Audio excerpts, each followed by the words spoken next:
For podcast, I just fried him, absolutely fried him with that intro. But this is my guy Liam. Some of you Hello. might know him as King, or based on his Call of Duty sniping merits. Um, They're all saying that.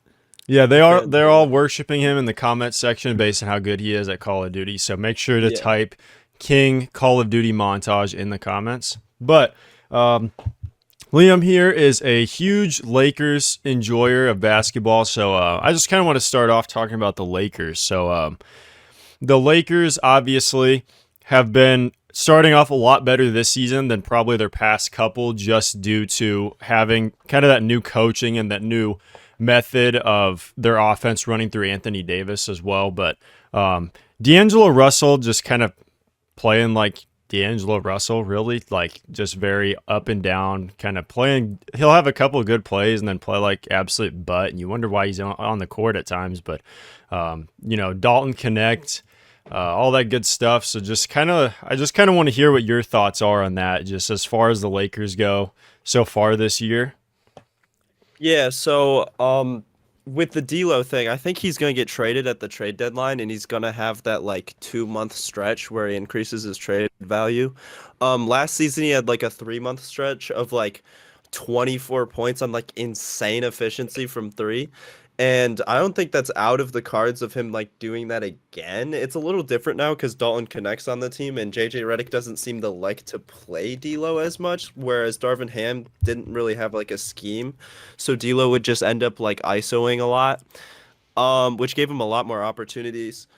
I hope he gets traded for like if Vooch is actually like this 40% three-point shooter again, like how he was like 4 or 5 years ago, Mm-hmm. then like I think that's a trade that could happen because the Lakers have draft capital now, and I don't really know like even if Vooch is this 40% three-point shooter, I don't think his trade value is that crazy because his contract's not great.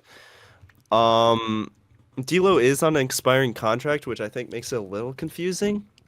But I mean, AD might be the best defender in the NBA for the last 3 seasons. Like that's a genuine argument you could Mm-hmm. make.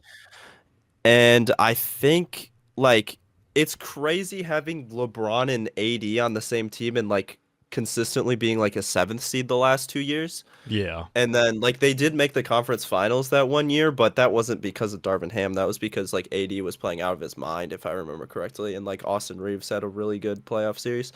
D'Lo has played like trash in both times they've been in the playoffs. So And I can agree with that. The Darvin Ham thing, like just the thing is, if he wasn't there and they genuinely didn't have a head coach, I still wholeheartedly believe they still would have been in the Western Conference Finals. There's yeah, without like Darvin Ham literally just couldn't would have not shown up to the game. They would have been in that exact same position. But seeing they actually have a competent coach, like I watched that post game interview after they lost that game to the Magic, and he said they kind of asked like what he goes through, like between the ups and downs of coaching, like wins and losses, and they ask him like what he does, and he says his therapy is he locks himself in a dark room, being the basement with the lights off, and just watches film. And the thing is, that kind of psychopathic behavior is actually probably what can push this team over the hump, especially like playoff time. And if you kind of push to get D'Angelo Russell out, like you said, to have him playing higher. Like right now, his numbers are great. He's like he has 11 and a really half great value. points. Like 39% from the field is disgusting. Not even 30% from three. So just like if he's able to increase his trade value, I mean, if he's even able to get his numbers up to last year, I didn't even realize he shot 41.5% from three last year. If he gets up to that again, I mean, it's going to be very good for them just to be able to ship him out. And if they can get a guy like Vooch or um, I know you mentioned like Bobby Portis, which I'm not 100%. The only thing with that is the defensive side, but like you said, Anthony Davis being up there in the conversation of the best defender in basketball of the last 2, 3 years. So um, I don't. And the thing is, giving up D'Angelo Russell, you're not really losing much defensively, anyways. So if you're getting Bobby Portis, it's defensively, it's not gonna change much, anyways. Yeah, another thing about Anthony Davis this season, obviously having the best season that he's had ever since the bubble, probably. And I think that's mostly because JJ Redick, because AD's really good at like traditional big man stuff. And with traditional big man, you kind of need like the offense to set you up. And like LeBron would do that to an extent. That's why he was still like probably a top 10 player in the NBA for the Hmm. last 2 seasons because of LeBron. But I think now with the offense running through him and actually having like plays set for him, running pick and pops, which I haven't seen Darvin Ham do ever, I don't think, with No. 80. And yeah, it just makes this team just way better if he's back to being a top 10 player in the back to being top 5, sorry, in the NBA. Like I think by the end of the season, like Joel Embiid and AD might be a conversation that could happen, you know? Well, and the thing is too, the whole Embiid thing, like versus AD, I'm 100% taking AD right now already, just based on health alone, and just what we're Based on seeing. health is crazy. Well, Like I agree, but I'm just saying based on health, just because of who AD's I reputation know. was. It's like shit versus Yeah, but the thing is, Anthony Davis, he's showing that he's like Embiid's health is like he's coming back from injury, supposed to be playing well, and like right, like he's out tonight. He was out tonight with a swollen knee already, and it's just like the fact that he's already having issues with that knee. They start off the season with the whole load management, like resting him pretty much. And it's like, okay, well, when he comes back, we expect him to be playing okay. Okay. He had a couple bad games. He had a really good game against the Grizzlies, which they ended up still losing. And then now it's like he's already out and it's like, oh, they're managing the swelling of his knee. So that looks like a problem. He doesn't look as mobile as he was. He doesn't seem like his knee still is bothering him a lot, and we saw obviously he bumped knees too, which is like the guy just can't escape injuries. So at least Anthony Davis, with him, you see those healthy stretches, and like when he's playing good, it's like when he comes back from an injury or just like the beginning of this season, for example, you're seeing him play at an MVP level, and Embiid in the playoffs, defensively was not as good because of that knee injury. He was still getting his, buckets and everything, but I just don't know how sustainable he's going to be, especially with the whole situation in Philadelphia too. But that whole injury is with him is very scary. I don't know if that's going to like keep tearing him apart or if he's going to recover from that, like a Kawhi thing, yeah, like a degenerative knee or something. I don't know. That's yeah, yeah. I mean, the Kawhi thing, like with him and Kawhi, like I don't know if Kawhi is gonna play basketball that much ever again. Like I think those 70 games that we saw from Kawhi was like that's the last 70 game season that we're gonna see from him, which is upsetting. Um, but with AD like in his health, I'm checking his games played. It's actually not as bad as you would probably think it is. Like 76 games last season, like maybe he was just like dealing through injury for like 3 seasons and now he's just back because like in the beginning of his career he'd play like 70 games. Mhm. And I don't know, like LeBron might be still an Iron Man. That too could be a thing. Like I know LeBron had dealt with injury for like 3 seasons, but last season he played like 70 games. Um Also, with him and his 3-point shooting, I was thinking maybe that's because JJ Redick. Because with Darvin Ham, like AD's 3-point shooting declined with Darvin Ham as a coach. Um, like even with Frank Vogel, like especially during the bubble, I feel like AD was shooting like maybe 40% in the bubble. Like he did not miss mid-range shots, and Mhm. he was like he hit a game winner. Like that's probably his most iconic shot, is Yeah. that game winner in the bubble. Um, yeah, I'm if AD right now is a 30 point per game scorer and still like he is one of those guys where no matter how much he's scoring, his defense doesn't really decline. LeBron is still this like good defensive player who like in the Olympics we watched LeBron guard Jokic. Yeah. Like can they do that in a playoff series instead of having Rui guard Jokic? That would be I thought about that during the Olympics. That'd be interesting. Um yeah, I'm optimistic about this team. I think they can be a contender. We are 14 games into the season or so, so we'll have to see. Do you want to talk about the Sixers now? Yeah, I think this is a really good part to talk about the Sixers and like he said with the LeBron thing, I really do like that defensively, especially not having to put that much energy in on the offensive end with Anthony Davis doing what he's doing. Think about if LeBron is that fresh come playoff time, he really could guard a guy like Jokic, and we've already seen this season the effort he's putting in on defense is a lot better, and it's also helping him to not be. We kind of talked about this one time of him and the Kevin Durant defensive kind of argument of how since they're older players, sometimes they just kind of stand around on defense, literally just for the purpose of resting. And I think from LeBron, we've seen a lot less of that this year. And it helps, though, that he's able to do a little more resting on the offensive end, like when they feed Anthony Davis the ball, and having a guy like Dalton Connect who's able to still create his own shot, too. And yeah, I really like what they're like the direction they're going in. But yeah, as for the 76ers, I the whole locker room thing is really the biggest thing to me. I oh, dog barking. Okay.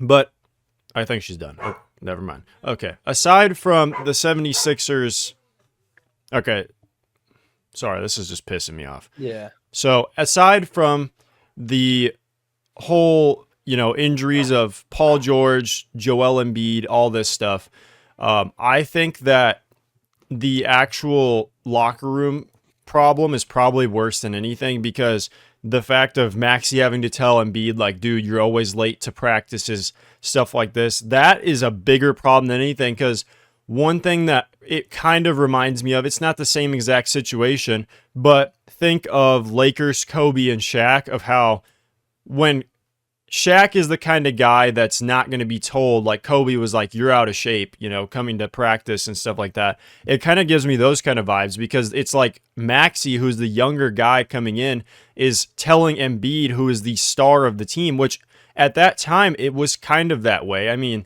and Maxey was kind of is taking the throne from him almost the way that Kobe was. I'm not saying Maxey is Kobe, obviously, but it kind of looks like Embiid is faltering away because of all these injuries and stuff. If he's not showing up to practice on time and Maxey's having to say something, I could see a world in which he leaves at some point. I'm not exactly sure what his contract looks like. So he signed a 3-year extension with a player option for the 28-29 season. So that's going to be a problem because if he's going to stay that long, if they're not going to trade him or anything, because then you have to worry about Maxey leaving, because let's say he doesn't want to stay and deal with that whole situation, then you're pretty much giving up that, but he's also there for a few years as well. It looks like he's there through 27, 28. So I could just see them trading away one of those guys just because of the whole locker room problem. Maxey or Embiid? Yeah. What do you think I about don't that? personally. I don't think they're trading either of those guys for the next 2 seasons. I think it's more likely that one of them demands a trade for whatever reason. But I don't think Joel Embiid has leverage because he's not playing games. And here's the thing about this season is it kind of reminds me of like last season with the Grizzlies a little bit without the locker room issues, but just where everyone was getting injured and they're just falling deeper and deeper and deeper into this hole. I know that they won a game today, but that's because of Jared McCain, Hmm. um, dropping 30 mostly. Tyrese Maxey had one of his best games of the season though, so shout out to him. He's not been great either though. Like this isn't like just a Joel Embiid's injured problem. This isn't just a Paul George maybe sucks now problem. Which if Paul George is bad, like this is really bad because Joel Embiid's like an old 30. Like it's weird Yeah. that he's an old 30 because he's only played what? Not that many seasons, like 8 seasons. Yeah, because he And some missed guys who played those 8 seasons. first two. Yeah, like he could be 25. Like but he's 30 and I don't know how many years he has left because he's a very physical player and he gets injured all the time. Um like he could decline really fast in the next like 2 years. Paul George, same. He might have already declined. Paul George has only played 8 games, but in those 8 games, he's shooting 38, 27 on 15 points per game. Like that's really bad. His 3-point percentage, like if he comes back, will go up, but maybe he can't like play inside the 3-point line anymore. Maybe he's just a 3-and-D wing now, And which I that's kind of how I feel too is Paul George was supposed to be the biggest move of the offseason. Like Philly was supposed to be this big top dog contender. They have Tyrese Maxey and Joel Embiid, and it's like those two already are a team that can get you a top 3 to 4 seed. And then you add Paul George, who you say exactly is a 3-and-D wing, and he's a guy that can go out and score 30 points in whenever night you need him to. But when he's playing this badly, Maxi coming back, he had injury, he was out for a while, and it's like Embiid, you don't know when he's going to play and when he's not. It's literally, I was like, what I thought about the other day, it's like, imagine being a 76ers fan and trying to buy tickets for a game.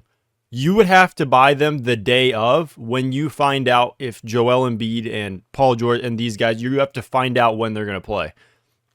Like, I couldn't imagine how hard it would be to try to predict that. And just that scheduling wise, they're not going to win a lot of games. They might be in the play in again. I could see that for this team. They're going to have to do a little bit of fighting to get back up there, but I think that's probably where they'll be at if Embiid can't stay on the court, Paul George can't stay on the court, and Paul George, this is the biggest decline we've seen from him, and it's kind of weird because a lot of these players, especially nowadays, as we've seen, longevity is a very common thing we've been spoiled with. Like you have guys like James Harden, like even him, he's still averaging 28 and 7, and like just putting up good numbers like that. And you have Steph Curry, LeBron, obviously, Kevin Durant, these guys who, even with injuries, like Kevin Durant is still playing at an elite level. And then Paul George, for him to come in, have a hyperextension, which obviously isn't as serious of an injury as like a torn Achilles like Kevin Durant had. And for him to come in, and last year, he was an all-star, 23, almost 23 points a game, and now he's down to 15 already. And just seeing the decline from him shooting wise, and he just doesn't look like himself out there. And some of the shots he's forcing, and like he tried to be the hero. And I think it was that Suns game that they lost when Maxey was hot. Maxey was, he was rim running. Nobody could guard him. He was running right at Kevin Durant's chest. And then apparently Paul George thought he was the hero, already shooting 4 of 14, and he took the final shot and bricked it. And it's like Maxey should have had the ball in that situation. There's no reason for, when you're just coming back, to take that ball away from him. yeah, I agree. The thing with Maxi is actually I'm gonna take something back real quick. I said he was having a bad season. I was being a little harsh on him.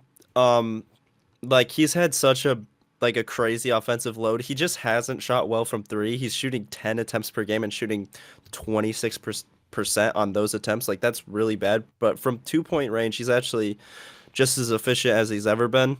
And I always think with someone like Tyrese Maxey who shot 40% from three on 6 attempts, 38 on 8 attempts, like he'll get his shot back eventually. So Tyrese Maxey's obviously gonna be fine.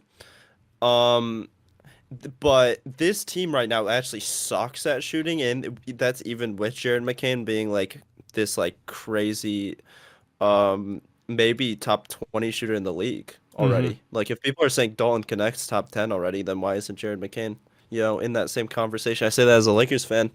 He's shooting more threes on, I think higher efficiency or just like slightly lower efficiency. So I don't know. Um, this team just like outside of Jared McCain, this team is just not where you'd want it to be. Kyle Lowry's regressing every year. Like he's shooting 38% from the field. That's not what you want from him. Mm-hmm. It's kind of like, I don't know. If Um, Paul George, this team's so old. Like There's not really Yeah. much you can do. There's not, and that's the problem with the Maxi Embiid thing is like you said, Embiid is an old 30. So he's not going to have, even a James Harden longevity, I don't think. He's going to start like I believe with how his injuries are right now, his MVP year was his peak as a player going into also last season. That was his peak as an NBA player, and I hate saying that about him because of how talented he is and hard to guard, but we've already seen so much of a decline from him with these injuries, and we've seen what these constant knee injuries can do to a player, and it's already starting to derail his career, and it's he's not going to have a lot of those great seasons left. So you're going to have to find a way to get him and Maxi to get along and have Maxi be the key to the offense, and then also incorporate that him and Jared McCain could play together, and it's going to be like kind of a Donovan Mitchell, Darius Garland thing. That's the way you're going to get it to work. But then the problem is filling in those holes of what to do with Paul George if that's not going to work out, if he's going to continue playing the way he is. And like right now, I have it pulled up on Cleaning the Glass. Paul George, his differential on off the court is a minus 5.8 this season, the by far worst of his career. So his team is almost 6 points per 100 possessions worse with him on the court than when he's off the court.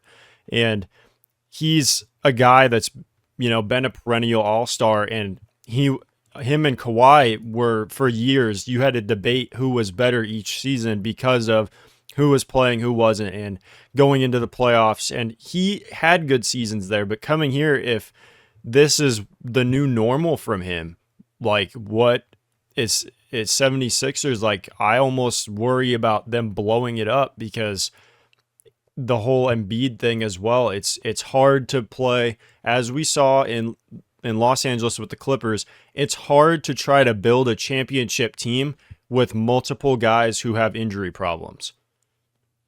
Yeah, like I want to say one thing about the 76ers that's positive that isn't Jared McCain.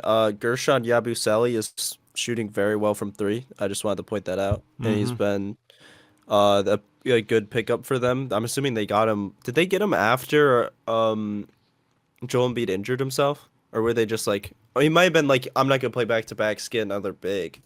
So they just picked him up. But it's literally him and then Jared McCain are the only people playing above their expectations this season.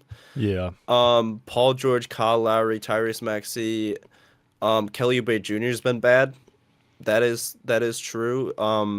Kyle Lowry's been bad. Like these are guys that were good for the Kyle Lowry's slowly aging out. Like it's kind of sad to see, but he's getting worse every season. He's 38. Like there's nothing you can really do about that. But Kelly Oubre Jr. worse efficiency than he had in like when he was getting 20 points per game in Charlotte or whatever, I think. Like that's really bad, and he's only getting 13 now. I think Eric Gordon's been not great for them. No. Like this team is just there's nothing good happening. Andre Drummond's only getting 9 rebounds. I know. Career low. Like, dude. But I don't know. I really don't know what to say about this team. Outside of just they're bad. That's the hard thing is because of how much unknown there is with this team. It's hard to say a lot. It is going to be a lot of projection with this team, just because when you have obviously a superstar caliber player in Joel Embiid, if he's playing at a good level, and let's say he goes 10, 15 games where they're playing insane, let's say 15 games, they could go 13-2 in that stretch, and they could be up to top 4 seed in the East again. It's possible. It's so hard to predict with this team. But just the team as a whole, like you said, is just garbage this year. It's not been good. They're not what it looks like. Their 3-point percentages actually don't look the worst. Oh, that's not percentage. That's frequency. It's bad. My bad. Like I was looking at frequency. Yeah, They're just ahead of Orlando for the worst 3-point percentage in the league, at 32.8% according to Cleaning the Glass, which that filters out it filters out the garbage time minutes, so it's pretty much going to be close to the same. But just the fact that they can't knock down any jump shots when you have a couple of guys like Paul George, who's supposed to be a 3-and-D guy. Eric Gordon is literally supposed to be a sniper. That's his whole job in the NBA. In the past few seasons, that's been his job, is to be a 3-point shooter. And he just has not been that for this team. And Jared McCain really just got pulled into a bad situation. I'm not sure what it's going to look like for him. That's probably my biggest concern, actually, is what his role is going to have to look like for this team, not just this season, but in the next coming years, because obviously Eric Gordon and Kyle Lowry are both very, very old. So I'd assume if he stays there, they're both probably gone in the next 2-3 years. So you look at that, he's going to have a lot more of a role to fill, which I fully believe he will. But then you have to kind of fill around those bench pieces, and the Paul George situation is, I just still don't know how to feel about it. But other than Philly, a team that has been good, because I know we just kind of dumped on the 76ers, which, I mean, it's been kind of deserved, but a team that's been actually better than a lot of people expected have been the Pistons. So they're currently sitting at 7th in the East at 7-10. The thing with them is it's very much of a weird 7-10. Like, you look at a lot of their games, how close they've been. They could be 4th to 5th in the East right now, just if they would have flipped a couple of those games in the last few minutes. They'll play a solid 3 to 3.5 quarters, and then they'll just fall apart. And it's kind of sad to see, just because of how young this team is. It's one of those teams you want to root for because of, they have so many good young players like Cade and Jaden Ivey. And even Jalen Duren hasn't been great this season for them, I will say that. But picking up those veteran guys helped a lot with this team, and the new coaching. JB Bickerstaff has been very, very good. So I think just the culture he instilled in the locker room of just trying to make things more mature with all these young players has been a good thing. What's your kind of look at the Pistons right now? I think the biggest thing with the Pistons is Monty Williams sucked. Like, that's just kind of, I think every Pistons fan was saying that he was the worst coach in the NBA. I think he was probably him or Darvin Ham. I think the difference between him and Darvin Ham was trying to win games. But like, Jaden Ivey last season, like, wasn't getting involved in the offense as much as he should have, and it wasn't his fault. It was literally the coaching. And I think that's a huge difference this season, is that Jaden Ivey clearly is playing better than he was last season. And like Cade is, like, he's just slowly getting better every season, which is what you want to see from him. Jaden Ivey, I think, has taken a leap. You said Jalen Duren's not playing great. I think he's playing fine. I mean, he's shooting 75% of the field offensively, so like, that's good. I still don't think this team's gonna like make the play-in. I think they're gonna try and lose. I think they're gonna do the thing that the Jazz did a couple of years ago, where they were like, the Jazz, if you remember, I think it might have been 2022. Yeah. Were like a pretty like competitive team. Like, they were fighting in every game, like how this Pistons team was, and they might have been like a top 5 seed for like, they were like, I want to 20 say or so they were games. like 12-3 or something crazy. Yeah. They were really high up there. And Yeah. the only thing with Jalen Duren, I should have specified, but his defense has been very questionable. But offensively, he's just kind of been like, I mean, quieter than you'd expect. Like that Hornets game, he literally got his first bucket of the game in the 4th quarter, which I was just like, okay, why are you not shooting the ball, playing? I mean, granted, he only played 24 minutes, which for him, it's about average, but the fact that he didn't score until the 4th quarter, just that shouldn't really happen for a guy like him, who you want to try to be more imposing and dominant in the paint. But I think just the addition of the guys that when they were on their teams, Tobias Harris and Tim Hardaway Jr. I mean, both of those fan bases, the 76ers and the Mavericks, did not have a lot of nice things to say about those guys. So for them to be playing in a way that actually kind of propels this team up a little bit better in the standings, like Tim Hardaway Jr., I mean, he's shooting 39% for three. That's just a good thing for this team. And I mean, anytime you have on a young team like this, a guy shooting 39% from three, that is gonna help a lot in some of these games. And Tobias Harris actually had a good game against the Hornets. I like both of those teams, so I wasn't too sad at either of them winning or losing or whatever. But he had a really good game. He had 26 and very efficient night from him. But he is also Tobias Harris, so I'm sure next game he'll probably shoot 2 for 14 or something like that. But no, the Pistons, they just kind of need to figure out just step by step of putting these full games together, I think. Yeah, I think Tobias Harris kind of sucks, to be honest. I thought this season would be like how he was like when people were considering him an all-star almost during that. It was like before he got traded to the Sixers on that Jimmy Butler team. Hmm. People were like, "Oh yeah, wait, the Sixers have 4 all-stars now and JJ Redick, who's like the perfect role player." But I don't think Tobias Harris is that type of player. Never really was that type of player. I think he's weirdly declined, even though he's not that old. He's 32.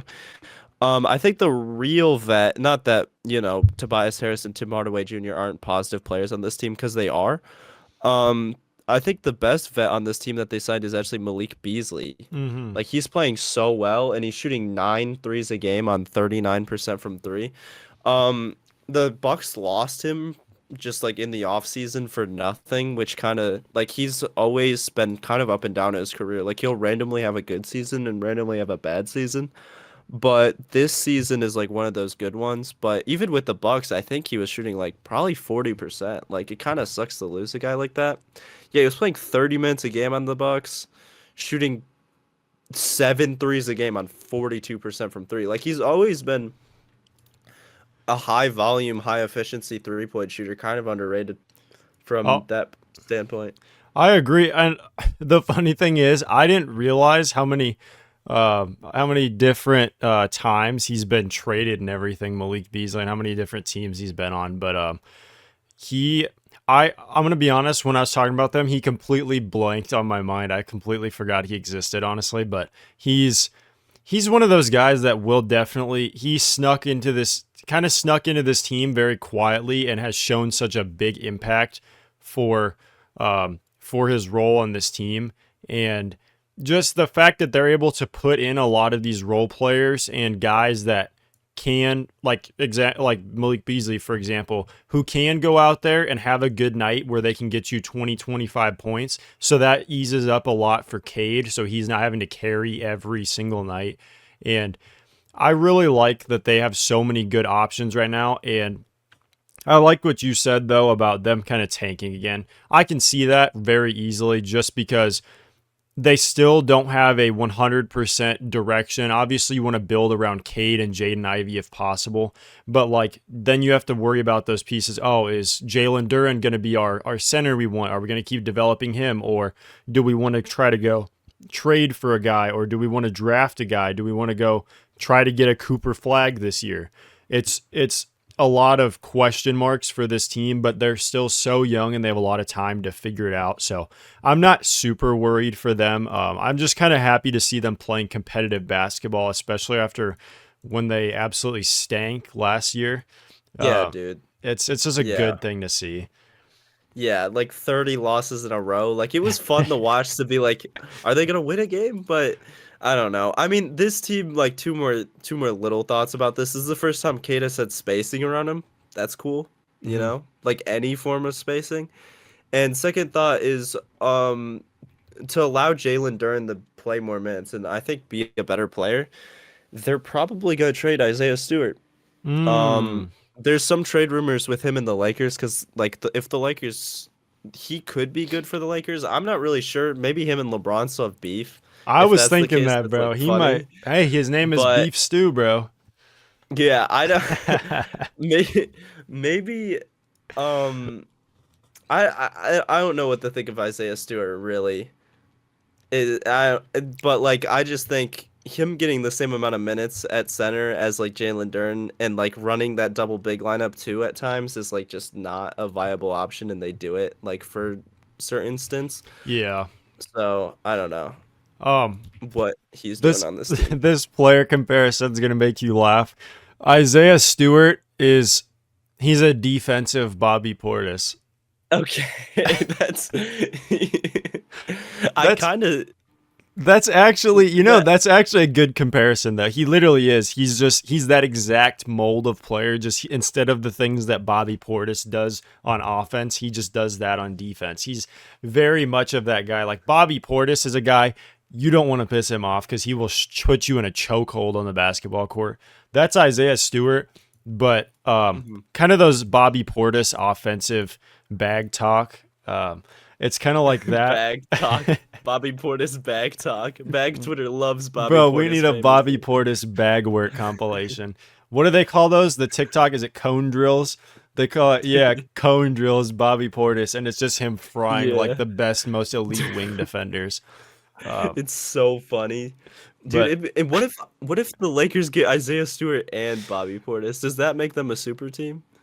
I think that makes them super dangerous, as in, like, you say one thing wrong, it not only is so Isaiah Stewart's going to hold your arms behind your back wall. Bobby Portis is knocking your ass out. I Yeah. really I just think they should get one of those guys, just someone also that's very menacing for their like an energy guy. I know we say energy a lot, and especially the whole Russell Westbrook energy thing is what always weirded me You're an out a lot. OKC fan. You I gotta you know gotta respect it. see Russell Westbrook's OKC energy was actually a thing though. Lakers Russ was not an energy thing. That was not real. That was I mean, fake. I didn't see him diving for loose balls, I don't think. No, but the thing is, you look at him now. You look at him after he left, when he went to the Clippers, when he like now He's a after defensive stud. I don't know what happened. I know he was just an anti-LeBron. Maybe he purposely went to the Lakers to thwart LeBron's legacy. He was holding he was holding it back. That's This super crazy. big MJ fan. He just doesn't like LeBron. Guess he signed with Jordan. Did he? He is. Russell Westbrook's a Jordan guy. Maybe Oh, we figured him out. yeah. Ain't no way. We just You thwarted ruined an his. entire year of LeBron James. That's insane. Actually, you allowed him to average 30. That's pretty cool.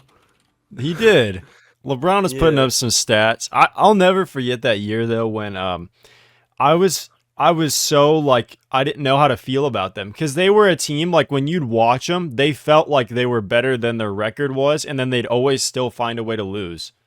Dude, it was also like AD was injured like the whole season. That might be his Yeah, most injured season. Like LeBron played center most of that season, yeah. which is so interesting to me and averaged 30. Like LeBron that season is such an interesting player to me because he had to try and find a way to play with Russ and like work around that, and it just wouldn't work. Like talent wise, that team was pretty good. I thought going into the season that they're a contender, but we don't really need to talk about the Lakers again. Don't laugh at that. Everyone thought that. You could look at Vegas odds, guaranteed they're top three. That's I People was think they just got better. I know I always think that's so crazy though. Just because you have to admit though, that's always specifically a Lakers thing more than anything else. When it comes No, to I'm telling you, the contender thing. dude. No, because I think any team with LeBron, AD, and Russ during that time, who we still thought was an all-star triple-double machine because he was pretty good on the Wizards with Hmm. Bradley Beal. That was kind of a fun team. I think it wasn't just a Lakers thing. It could be, you could maybe argue it was a LeBron and Lakers thing. I think if that exact same team was wearing a Hornets jersey, I think they're also considered a contender. I, I see that, but also you have to admit though there are times where when they aren't playing as good, people are like, "Oh, don't worry, they'll be like that season." halfway through Oh the yeah, no, season, 40 people were games into like, the season. just wait till AD comes back. We'll be back. We'll be top 4. Like, I'm just like, no, that's You not. reminded me of dark times. You reminded me of Yeah, dark times, man. giving this man PTSD. But I um, remember breaking down inside my math class to my math teacher when it was trade deadline and Russ didn't get traded. that's Like I was actually so upset. that's a poll right there. The math teacher having to come. I James respect it Harden though. got traded that trade deadline. It was such a fun trade deadline though. I forgot about that. Yeah, we thought James Harden was still like low key. Like remember Nets first year James Harden was arguably better than KD. Do you remember I'm a KD hater, but he was. Dude, he is. He's a certified KD hater. It's but I He feel like was though. that James Harden was. that's you kind of need that energy all the time. You need someone that kind of hates KD all the time, and then you need someone that likes him. Me personally, I if he never left the Thunder, obviously I'd be the biggest KD glazer on planet Earth. But his whole thing kind of neutralized my feelings about him. I was a really big Kevin Durant fan. I hated him when he went to the Warriors, and then after the whole injury, and then he went to Brooklyn. I was like, oh, okay, I kind of like him again, just as a player. But he's not. He's no DeMar DeRozan to me. Like he's not. Obviously, He's as a player, he's better. But I'm saying, wait, as talent level, they're pretty much equal. Like both equal mid-range guys. Like offensively, they're like the same player. oh, geez, this guy he's going in on these Kevin Durant hate takes. I respect it, but You know, DeMar DeRozan has more career points than Steph Curry he does. You know why? in the same draft class. Because he's better. I than KD, not than Steph. Steph's so good. He's better than both. Nah. He's better than both. Okay, what what were you gonna talk about? All stars, all star, Yes. sneaky all star guys. We were talking about some sneaky guys. That does not sound good. Do you want to go like one by one, or do you want to go first? Let's go back and forth. I want you to start Okay. with one. So what we did was we came up with a list of some guys for sleeper all-star picks. So you don't have to do them in order, but did you have 6 on your 5? Yeah, I think I have 6. Okay. What So do you mean? Like I have them in order from least likely Okay. to most likely. So by I the way. want you to at the end you can name your you don't have to do them in any order, but if you did that's fine. But I want your 6th guy, the one you leave off, as just kind of like an honorable mention, I guess, if that makes sense. Okay. But then the rest of them Okay. are your 5. Yeah, so I have 2 guys that are basically the same. I guess I have to pick. Well, I guess I'll have 2 honorable mentions. Vooch and Andrew Wiggins. I think Andrew Wiggins is just as good as he was when he won that All-Star. When he like got that that. All-Star I like starter that. appearance. And the Warriors, if they're a top 3 seed, they were a top 3 seed that season. That they were the 3rd seed to be exact. When Andrew Wiggins was an All-Star starter, and I just think, you know, if they are the 3 seed, Warriors are gonna get 2 All-Stars. So yeah, and then with Vooch, I think it's just the easiest way to be an All-Star in 2025 is probably to be like a big in the East if Joel Yeah. Embiid's out, because there's 4 guys like Cat, Giannis. I'm gonna miss people if I list them, but like Pascal is like kind of he might be, he might not be Yeah. category. Um, so I just think Vooch, like he might just be like a sneaky guy who sneaks in there just because he's playing better than he normally does. Oh yeah, for sure. What do they call that man? Vucci man. Bucci Mane. Yes, That's what the sir. streets are saying. They're saying he's Vucci man. Bucci Mane. I'm not gonna lie. I think also part of the reason he's having a good season is because of that nickname. It kind of increased his aura. Because I'll be honest, before this year, he had negative 1,000 aura. He was Dude, probably he was bad defensively. yes. It's a big it hurts And your aura if you're bad defensively. he's playing so much better. It's insane. Like he's literally, is this his prime, Chad? Like He might be back to Orlando Vooch. Like, where are he we- was an all-star too. we're literally watching this dude pretty much getting back to his Orlando, like his prime numbers. So, I just hope that this kind of stuff continues from him, especially after a lot of the like slander that and blame that was always put on him. And I just think those Bulls rosters were just not meant to be super competitive. Like obviously DeMar is my favorite player ever, but him, Zach LaVine, like and Vooch together, just kind of the way that team was constructed was just not made to win. Um, but now that you're kind of bringing in younger guys also, I think it kind of makes Vooch more of a leader to this team. And if he wants to be that, he obviously has to play good defense and at least, give them an example to follow. And I think that's helping a lot because when he's able to go in and help these younger guys learn, like a Dalen Terry and I blanked on his name. Wait, Bulls guys? Yeah, I just blanked on his name. It's gonna bug me. Wait, I'm Julian Phillips. Is that who I'm talking about? okay. Yeah, Julian yeah, Phillips. you are. Sorry, Julian Phillips. But just some of He's watching this. these. I hope not. He just made me nervous. But just a lot of these younger guys. Obviously, Josh Giddey's not going to play any type of defense, and I can say that because I'm a Thunder fan. So I know what his defense looks like. I really like that Vucevic has kind of changed as a player, and he looks a lot more comfortable out there. He really does. And I know comfort isn't a thing, obviously, that goes in the box score, but when you see him play, he doesn't look like he doesn't look so awkward and clunky as he did, and just he always looked like he was in the wrong place on the court playing with Zach LaVine and DeRozan. But I think now more freedom for him, but also just like I said, that he's able to do more with this offense and these younger guys, and they're playing so fast paced, and it's weird that fast pace benefits kind of a slower guy like him. Wouldn't really expect that, but I kind of like that from the Bulls. Yeah, one more thing about the Bulls. Josh Giddey sucks. That's all I had to say about that. Yeah. You mentioned him. I'm like, he sucks. Caruso, obviously, we won the trade, guys. Bulls fans, you're wrong. They are. I don't know how. But I know who's half of it your was next guy? half. Sorry. Oh, I was gonna say half of that was Twitter trolls, but Yeah. still, you can't tell me that you won the trade just because Josh Giddey is putting up numbers and then minus 18 when he's on the court. Like, He's getting DNPs in the playoffs. yes, he literally because I would watch these Thunder games, and half of them were when I was at work. Okay, I'd turn the game on, sometimes a little after tip off. The Thunder would be down 16-5, and guess who just got subbed out? Josh Giddey. Oh, the Thunder come back in the game. Imagine that. Like,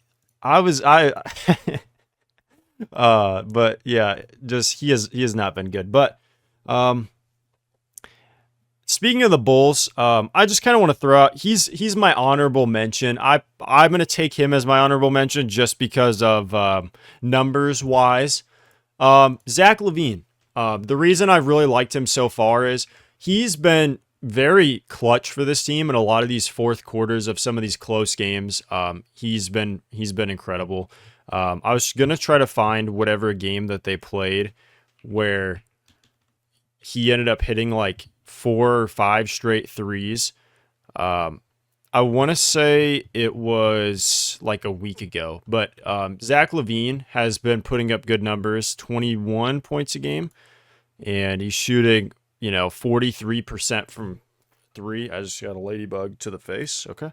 Only 21? I thought it was Or 22, I 22, guess. my bad. But 22 points a game, 43% from 3. And if you've seen some of these shots he's been taking, he's still taking those very difficult, step back threes, fade away. Like every shot he takes looks like it's hard, and he's been making it, very simple. And I really like when he's playing at this level, and we didn't get to see a lot of him last year at all. He missed most of the season. He had the first 50 ball of the season last year, and then he was just gone pretty much after that. He's really kind of dimmed down some of those narratives about him because people were putting like guys over him that shouldn't be over him just because of injury and stuff like that. But I really like the Bulls with him being on the team. Just the shot creation and leadership, and I wasn't honestly expecting him to play this good. I thought it was going to be more of a Josh Giddey, Kobe White show, but because of how kind of disappointing Josh Giddey has been, just seeing that Zach LaVine's able to play this well for them and actually make them a competent team is really nice to see. I agree. I think the Bulls, like, the reason why I don't think Vooch, Zach LaVine, or Kobe White are going to be all-stars is because they're on the same team together, really. Mm-hmm. I think if maybe, like, they were on, like, an even worse team, then, like, I don't know. You could see one of them, or just a team with, like, less shot creators, like Zach Mm-hmm. LaVine or Kobe White. But, yeah. I mean, I agree with everything you said. So, who's my next player?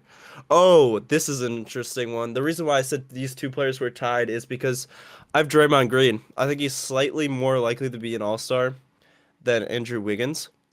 And he was an all-star. The last time he was an all-star was 2022, with the season that they won the championship, and they were, like I said, the 3 seed, the 1 seed in the West right now. Mm-hmm. I think, are they tied with the Thunder, or are they like Uh, a half a game above?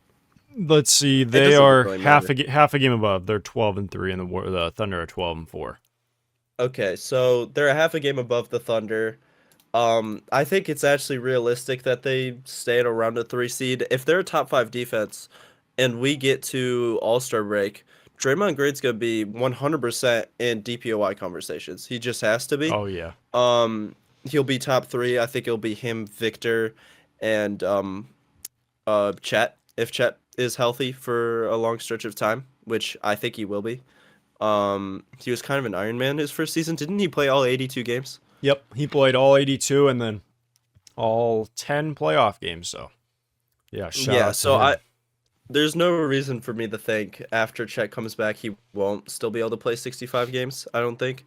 Am I wrong for that? I know you're a Thunder fan. You might Um, have a different I perspective. think based on the timetable of his return, I think he's just gonna miss too many games. I'm not worried about him staying in when he comes back, but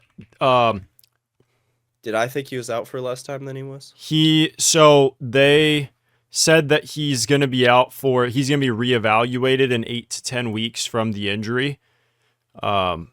Then as of eight Oh, days ago, they said he'll miss at least 2 months, and oh, his so he won't play yeah, 65 so games. a 2 month stretch is probably a good like 20, 25 to 30 games even. So anywhere in there. That kind of sucks.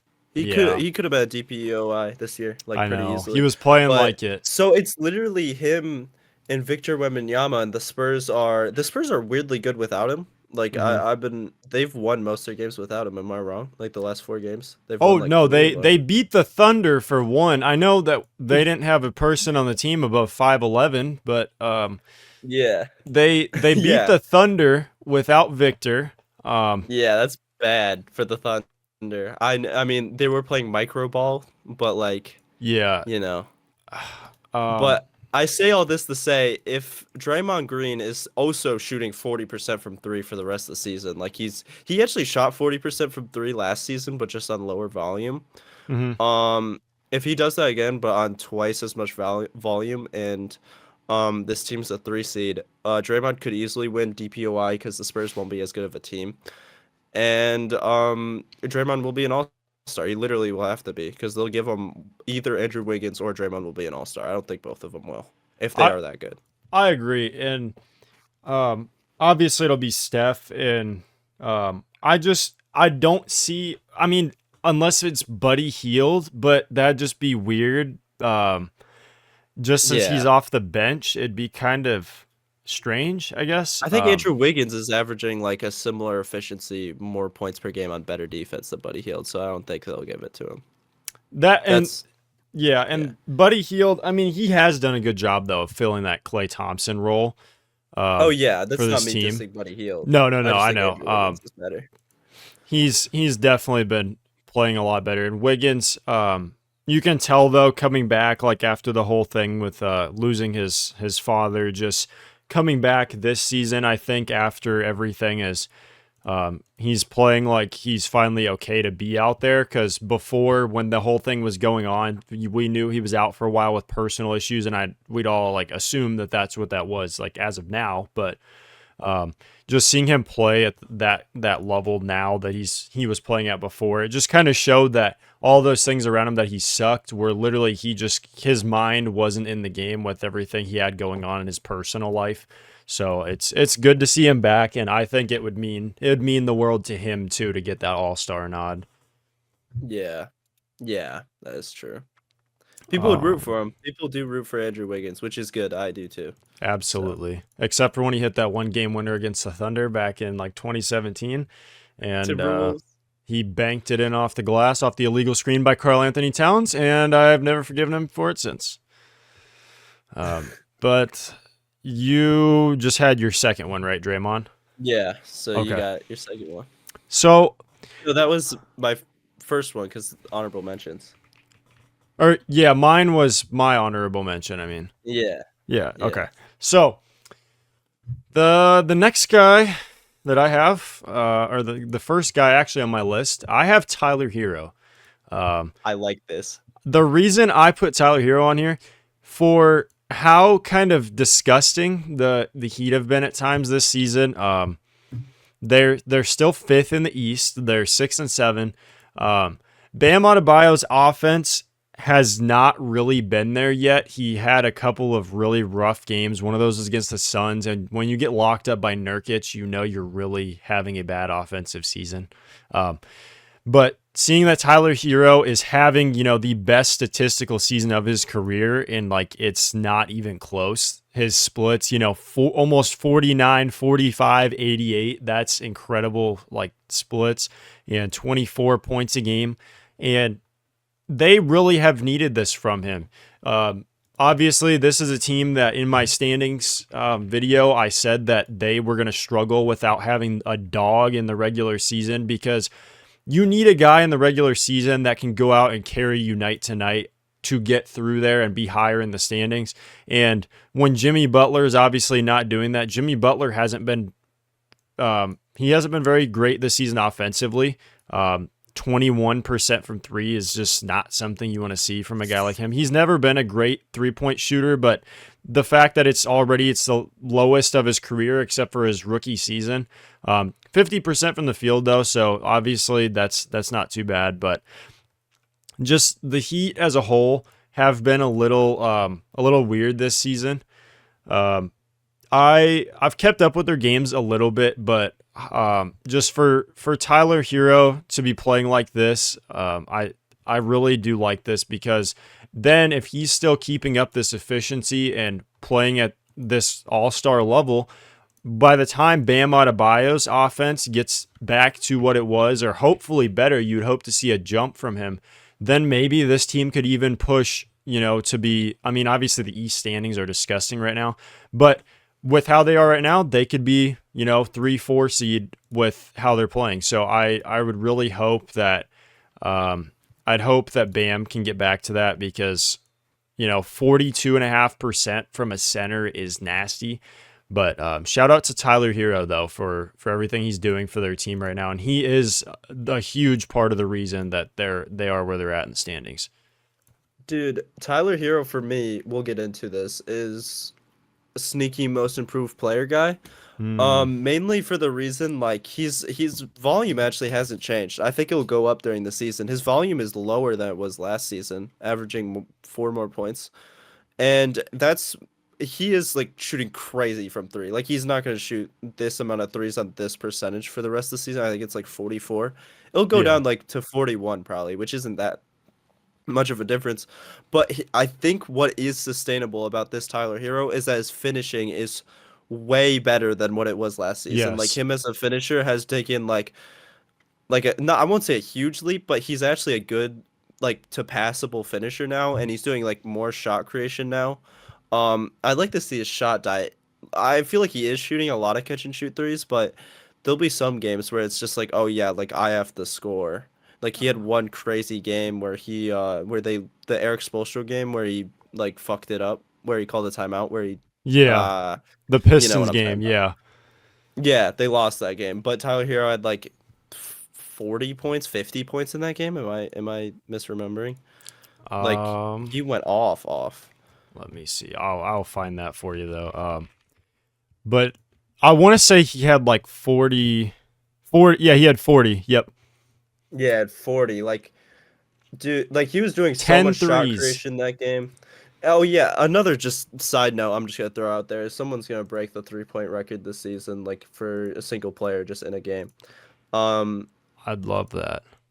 but uh, yeah, Tyler Hero shooting 45% from three and 10 attempts per game. Like that's not. I don't think that's very sustainable. But if he gets his volume up a little bit because he realizes he is the only player that can score at times on this team, Hmm. um, and he could keep scoring 24 points, he might be the Heat's only All-Star come break. Like that is a real possibility. And especially with Bam Adebayo obviously being the defender that he is, but if he's not putting up offensive numbers whatsoever, he just won't get an All-Star nod, especially depending on where they are in the standings. Obviously, if they're very high up, he's going to get an All-Star nod, just based on they need like two All-Stars if you're like a top three seed. But if he's only putting up 16 points a game, they may not give it to him at all. So Tyler Hero could definitely find his way into the. Even though there are a couple like good guards in the East that he'd have to try to get past, like you'd have to worry about him versus like Dame or LaMelo, like or Brunson, like guys like those. But with Halliburton playing how he is too so far this season, I think Tyler Hero could actually take that spot from him. So, no, Tyler Hero though was a guy that I couldn't leave off this list looking at his numbers so far. Yeah. So, uh, can I go to my next guy? Oh yeah. Yeah. So for my next guy, this one is kind of interesting. I think it's one of the more interesting players I have on this list. I have Brandon Miller. I Mm, don't think his stats really reflect how good he's been this season because his first four games, his first game he got injured. His yep. second game, then the 3 games after that, his minutes were like weirdly inconsistent. If you see, like he was clearly dealing with his injury. I think Mhm. after those 3 games, it really reflects like who he's been as a player this season. He's just been consistently getting better as the season goes. Um, and I think he's like there's especially if uh God, I don't want this to happen, but if LaMelo Ball gets injured, which isn't a crazy thing that could happen. Obviously LaMelo is a lock for All-Stars. Oh yeah. If he's healthy, like he's averaging like 30 right now and like 10 assists, I feel like. But Yeah. Brandon Miller, if LaMelo is injured, I think Brandon Miller becomes an All-Star. And I think Brandon Miller is kind of underrated just because of how good Chet and Victor Wembanyama are. Hmm. He kind of got like a little bit forgotten, even though he's the second best player in that draft class last year. Like he's very good. I think there's a chance he turns out to be like a Paul George type player. Oh yeah. Um, so yeah, just that's really all I have to say about him. I just feel like I mean, he's pretty efficient from three. Like he's just a really good player and a good shot creator, fun to watch. So Very, those types of very. players get in the All-Star game. Um, so for Brandon Miller, what you were talking about, those 3 games that he came back from injury, filtering those out. So since In the they're first one. Yep. So filtering those out, Yeah. ever since their game against the Pacers, that they won by 20, he's been averaging 22, 5, and 4, which is very, very good numbers, and 39% from three in that stretch on 11 attempts a game.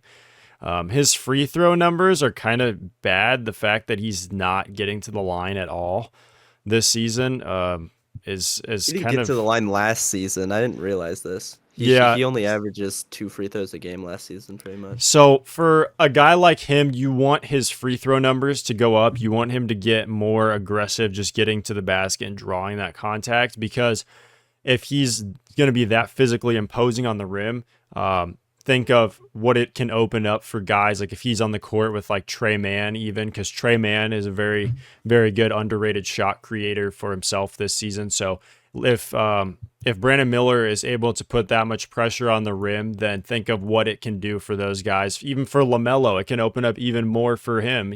And he's one of the hardest guys to go out there and guard with his funky 3-point shot, and just how smooth One-legged. how smooth and fast his game is. I mean, he literally looks like he's playing like he's in high school again, and the dude's averaging almost 30 points a game.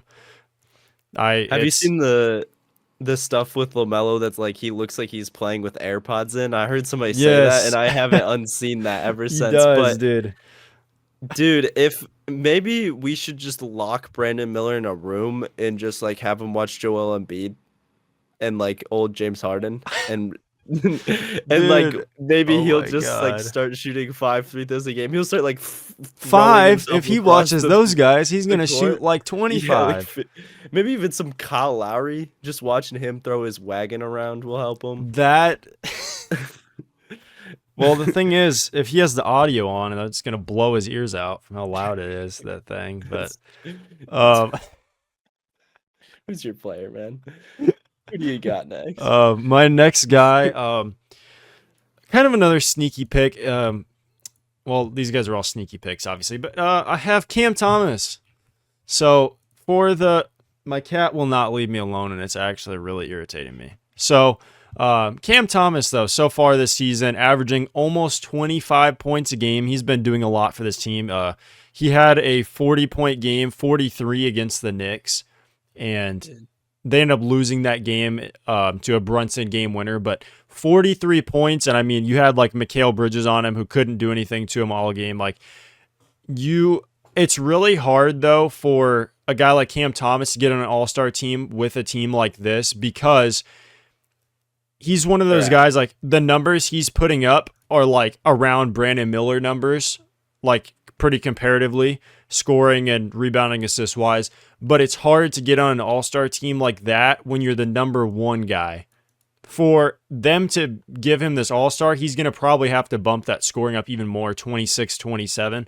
And the guard spot in the East, like I mentioned, the other guys like Halliburton, and like Halliburton, if he starts playing better, like Brunson, Damian Lillard, LaMelo, this is going to be a hard spot for him to kind of get to. And even like RJ Barrett, guys like that, who it's really hard for this competitive. It's obviously more competitive than like centers in the East. But I really like what he's been doing for this Nets team. He is the reason they have been so competitive in some of these games, and him and Dennis Schroeder as well. But especially Cam Thomas has not been guardable. He's literally, when he has the ball, he kind of looks like prime James Harden, with some of them just tap, tap, tap, tap, step back. And his game is really fun to watch. It kind of sucks also that he doesn't really have a lot of a team around him. So we're just kind of seeing if they're going to sink or if they're going to float in the NBA right now, just if they will end up sitting in the standings. But they started off well, and then now they've lost a couple games. So they were what, top 4 in the East at the beginning of the year, and now they're all the way down to 12. They So just lost to the Sixers, which is like losing to the worst team in the losing NBA. to the Sixers is pretty much like losing to 5 of me, if you think about Yeah. it. Yeah, pretty So much. so so that's just kind of bad for them, and I think this was their Linsanity, their Utah Jazz from like 2 years ago run, where they start off hot and then they fall apart. So I would like to see Cam Thomas just keep playing better. I mean, you don't have a competitive roster. This is your time to kind of go out there and just, screw around and average 27, 28 points a game. And if their rebuild doesn't work out, then you've shown what you can do on the basketball court. And then guess what? Now you're a high value trade target, or you're a high value free agency market guy that can go get a huge bag somewhere else. So I'd really like for him to make an all-star team. 39% from 3 on 7 attempts is very, very good. You consider the difficulty of a lot of those shots as well. So yeah, Cam Thomas is a guy I'd love for him to make the all-star team. I've a take, and Mhm. that Jordan Poole, Cam Thomas, Zach LaVine, and Tyler Hero are very similar archetypes of players this season in terms of like what they do on the basketball court. Yep. And I think only one of those guys can be an all-star for some reason. And I I think can it's going to be Tyler Hero.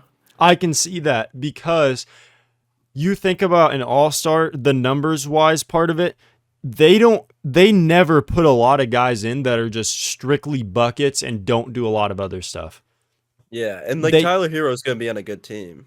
and it's part of the thing of like a Michael Porter Jr. It's why it's so hard for him to be an all-star cuz even if he's Yeah. averaging 23 points, 24 points a game, it's going to be so hard because he's not getting so many other stats that like you look at a LaMelo Ball who's, like you said, averaging almost 10 assists a game. You even a James Harden who's only averaging like 20, but because of his assists and rebounding numbers, it kind of brings him up in the possibility of making an all-star team.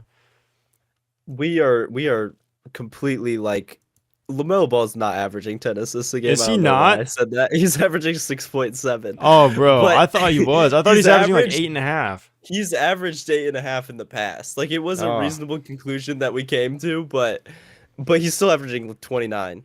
yeah. So on like he's shooting insane amounts of threes. Like I'm sure his true shooting's like way better than his like splits look like they are because of how many threes he's shooting. Yeah. But yeah, um yeah. Should I say mine? Go for it. My next guy. So I realized that I miscounted. I actually still have four more guys. Can I fire off two because they have a similar case? Go for it. Evan Mobley and Derek White. Okay. Derek White actually had like there was like a parade of people around him last season to be an all-star. I don't know if you remember this, but Oh, JJ yeah. Redick was really pushing this narrative and he's playing better this season. He's averaging like 19 points per game. Yeah. And last season he was averaging like 15 and like on insane shooting splits on just as good defense, maybe even better. On a team that is going to be a top 2 seed in the East. It's just how it is. Evan Mobley, same thing. Improved defensively. I should have mentioned him. Well, he's probably the same defensively. I mean, he improved offensively a lot. Took Yeah. a crazy leap offensively. He looks so much more confident out there, and I don't know if that's Kenny Atkinson. I don't know if that's him, but he with that offensive leap, he will also be a DPOI candidate. I don't know why I didn't mention him earlier. That must have been who I was blanking on. It'll Oh, be yeah. probably him, Draymond, and Victor. Hmm. I don't know why I'm just calling him Victor, but um, yeah, they're pretty similar in terms of like what their case is gonna be. I think one of them could easily get in that conversation, but No, yeah, I agree wholeheartedly. Derek White, I have him in fantasy. He was one of my emergency pickups due to how many injuries I had. And when he's coming out here, he's just firing off every game. He's giving me 40 to yeah, 45 fantasy points. Boom, boom, boom. He's doing yeah, everything. And like, he's one of those guys that he's not going to go out there and give you like a crazy, like a triple double or like a 40-point game. But what he'll do is he'll go out there and give you a little bit of everything. That's what I like about him is he's so consistent on what he does on the court. Even if, let's say he has a bad shooting night, he's going to play good defense. Let's say he gets scored on a little bit. Well, it's okay because he's going to go give you 28 points. Like he's the type of guy that can do literally everything you want on the basketball court. And for him to be not even like obviously you have Tatum and Brown and Porzingis hasn't even played yet. So for him to be doing what he's doing for this Boston team, I mean 41% from three and he's shooting 9 attempts. And if you've seen some of the shots he's been hitting, it looks I know I've used this example for a couple players, but some of them look like Klay Thompson-esque to where he's running off a screen behind a screen and fading or 6 feet behind the line. And these shots are hard shots that's like we didn't know that Derek White was capable of knocking them down at the clip that he is. And I just really do think that he's definitely improved another step as a player just within the Boston team. I don't know if those numbers obviously will stay if I don't know when Porzingis is even expected back, but while he's out, just for him to be playing this well is amazing. And he's like you playing better said, than Jaylen Brown. Just yeah, wanted to say that. he is. He is. Jalen Brown's been so inefficient this season. It's crazy. So for all But those yeah, narratives that said that Brown was better than Tatum, worry about being better than Derek White. yeah, yeah. No, We that's a should push crazy. this narrative. That's We should push that's this a narrative. crazy that's a crazy troll. But Is Derek White better than Tatum? better than Tatum. But Evan Mobley, I like that you brought him up. I want to say yes, he was. I did talk about him the last episode too, so that's why I really like that cuz like offensively, I said he looks like a baby Giannis at times. Like off the dribble, he is so aggressive and using that athleticism and wingspan to get to the rim. And this is what people were looking from before from him. So actually seeing it, because in the NBA, we see this a lot. Like you'll see a guy that you're like, oh, if only he could do this, and they never do it, right? We see so many guys that are like, oh, if only this guy, like Ben Simmons, sorry, no slander to Ben Simmons for this, but if Ben Simmons had a 3-point shot, it never gets there. Bam Adebayo, if he took an offensive leap, he's still not there yet. But if you look at a guy like Evan Mobley, if he took an offensive leap, he's a great defender already. He got even better. And then if he took an offensive leap, he literally did it. That's why it's so cool to see that, because how aggressive he is at getting to the basket. I love it. And it adds a whole nother thing to worry about because you already have Donovan Mitchell and Darius Garland, who they're small guards, but those dudes are so hard to stay in front of and keep away from the rim. And now you have a dude that's, 6'11", just super athletic, pure muscle, and you have him getting to the rim as well. It's hard to manage. And the thing is, he's been shooting the three ball about the same as he was before, just on slightly more attempts. And if this keeps up as well, 38% from three on almost 2 attempts, that's viable for this team. It's not a lot, but it's something that it's like, hey, he's a guy that we might not want to just let stand and shoot. That's a lot. That does do a lot for their offense because Jared Allen's just like a complete non-floor spacer, that double big lineup. If Evan Mobley can actually if he right now, this team is still young. I feel like people forget that about this team. It's Mhm. still relatively young. Like they will probably be together for a couple more seasons. If he right now can shoot 38% from three this season and he keeps he could get better at that. The Jared Allen Evan Mobley thing can be a thing for a very long time if that's the case. There's no reason to trade one of them, which is what people were saying should happen. Yeah, and Um, I'm happy they didn't do that because yeah, with what we saw from them, it was you would see so much good from them, and then you'd see some bad, and people would really ride with the bad. Like last year, they went on that stretch where they won, I think, 17 out of 18 games around the All-Star break, and they were coming off hot. Like when that stuff happens, it shows you what they were capable of. And the fact that they did that exact kind of stretch again to start this season, it shows you that that little stretch from last year was not a fluke. And it shows that this team is seriously, they're going to be a championship contender because if they find a way around Boston, how are you going to stop not only those guys that we talked about, Donovan Mitchell and Darius Garland, but Evan Mobley? Not a lot of teams have a guy that is going to be good at staying in front of him and keeping him off of the rim. And defensively, he provides so much, not just on the perimeter, obviously is not his always his specialty, but in the paint, having Jared Allen and him is just not fair. That it's honestly it's like not. they It's should bad. they should add it to the new CBA to not allow those two on the same team. They should make it a contract violation. Um, Yeah. but no, those two have been so dominant together, and I don't know what their schedule looks like going forward, but I would really love to see them keep playing like this. I think they can. I think this is not 16-1 pace because that'd be, I think, tied or that might be 73-9. So I don't think they're gonna be 73-9, but I could see them being a 60 something win team this season. Could you imagine they won 70 on the dot, 70? I don't think that I can know, but happen. you know how sick that would be? Well, It would be. the only reason the only way they could is if Boston was up there too at 65 because they would rest guys unless it was a close race. Like the Spurs, this could be like if it did happen, which I don't think it will. It'd be like the Spurs Warriors Yes, that one year where Spurs had 68, I think it was. That's crazy that that happened, that they I won know. 68. Imagine winning almost 70 games and you're not even the best seed in your own conference. That's Yeah, that's messed up. And that season they only lost one game at home all season. It was to the Warriors. Yeah. That was insane. Do you think Um, about how like Kawhi got injured all the time? Because I do. Like I in that game one. Yes, Zaza Pachulia is an op, by the way. Yeah. Yeah, Um, official op of the United States of America.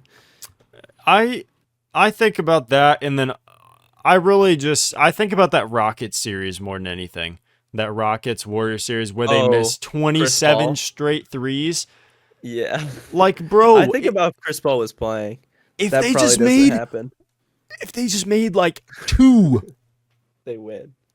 two.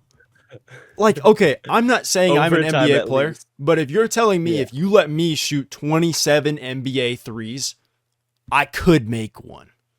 Dude, there's a screenshot of Harden I saw today where he just shot 1 for 17 against like the Magic during that season from three. It's like just such a funny screenshot. But dude, I don't know. Like that team wasn't like how Boston is right now, where where this Boston Celtics team actually has like interesting sets going for threes. They would just like have Harden like dribble up the ball and then like huck something up, or like Chris Paul Yeah, hucks something up, or Harden would drive and he passes out the Eric Gordon and he hucks something up.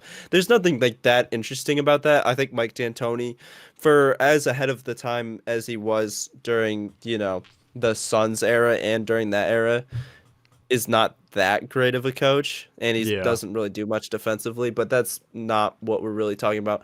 Um yeah, what so was that me that you have to do your guys? yeah. I have to do Yeah. my guys. That's kind of crazy. That's not what. Um, I just while you were talking about the box score though, I wanted to bring up. So on April 21st of 2023, the Knicks played the Cavs in the playoffs, and this was the series the Knicks won in the first round. Um, Darius Garland, April 21st, he shot the date of the game. He shot 421. Oh yeah, you sent this to me, I I used to think. have that box score favorited like on the top of my thing just cuz it's This it's so funny. injured Darius Garland though. That guy But was not that good. I will say shooting the date of the game is actually so That's funny. elite. That's elite basketball. But the next guy I have on my list is I did just bring him up a little bit ago, so I kind of just hinted at it. But RJ Barrett, man. RJ Barrett has been very good, especially with Scotty Barnes being out. But his last four games, even you look at him 22, 25, 39, 31. And the fact that they've been playing so competitive in these games, I don't know if All Star is going to be 100% of a thing because of how bad their team is.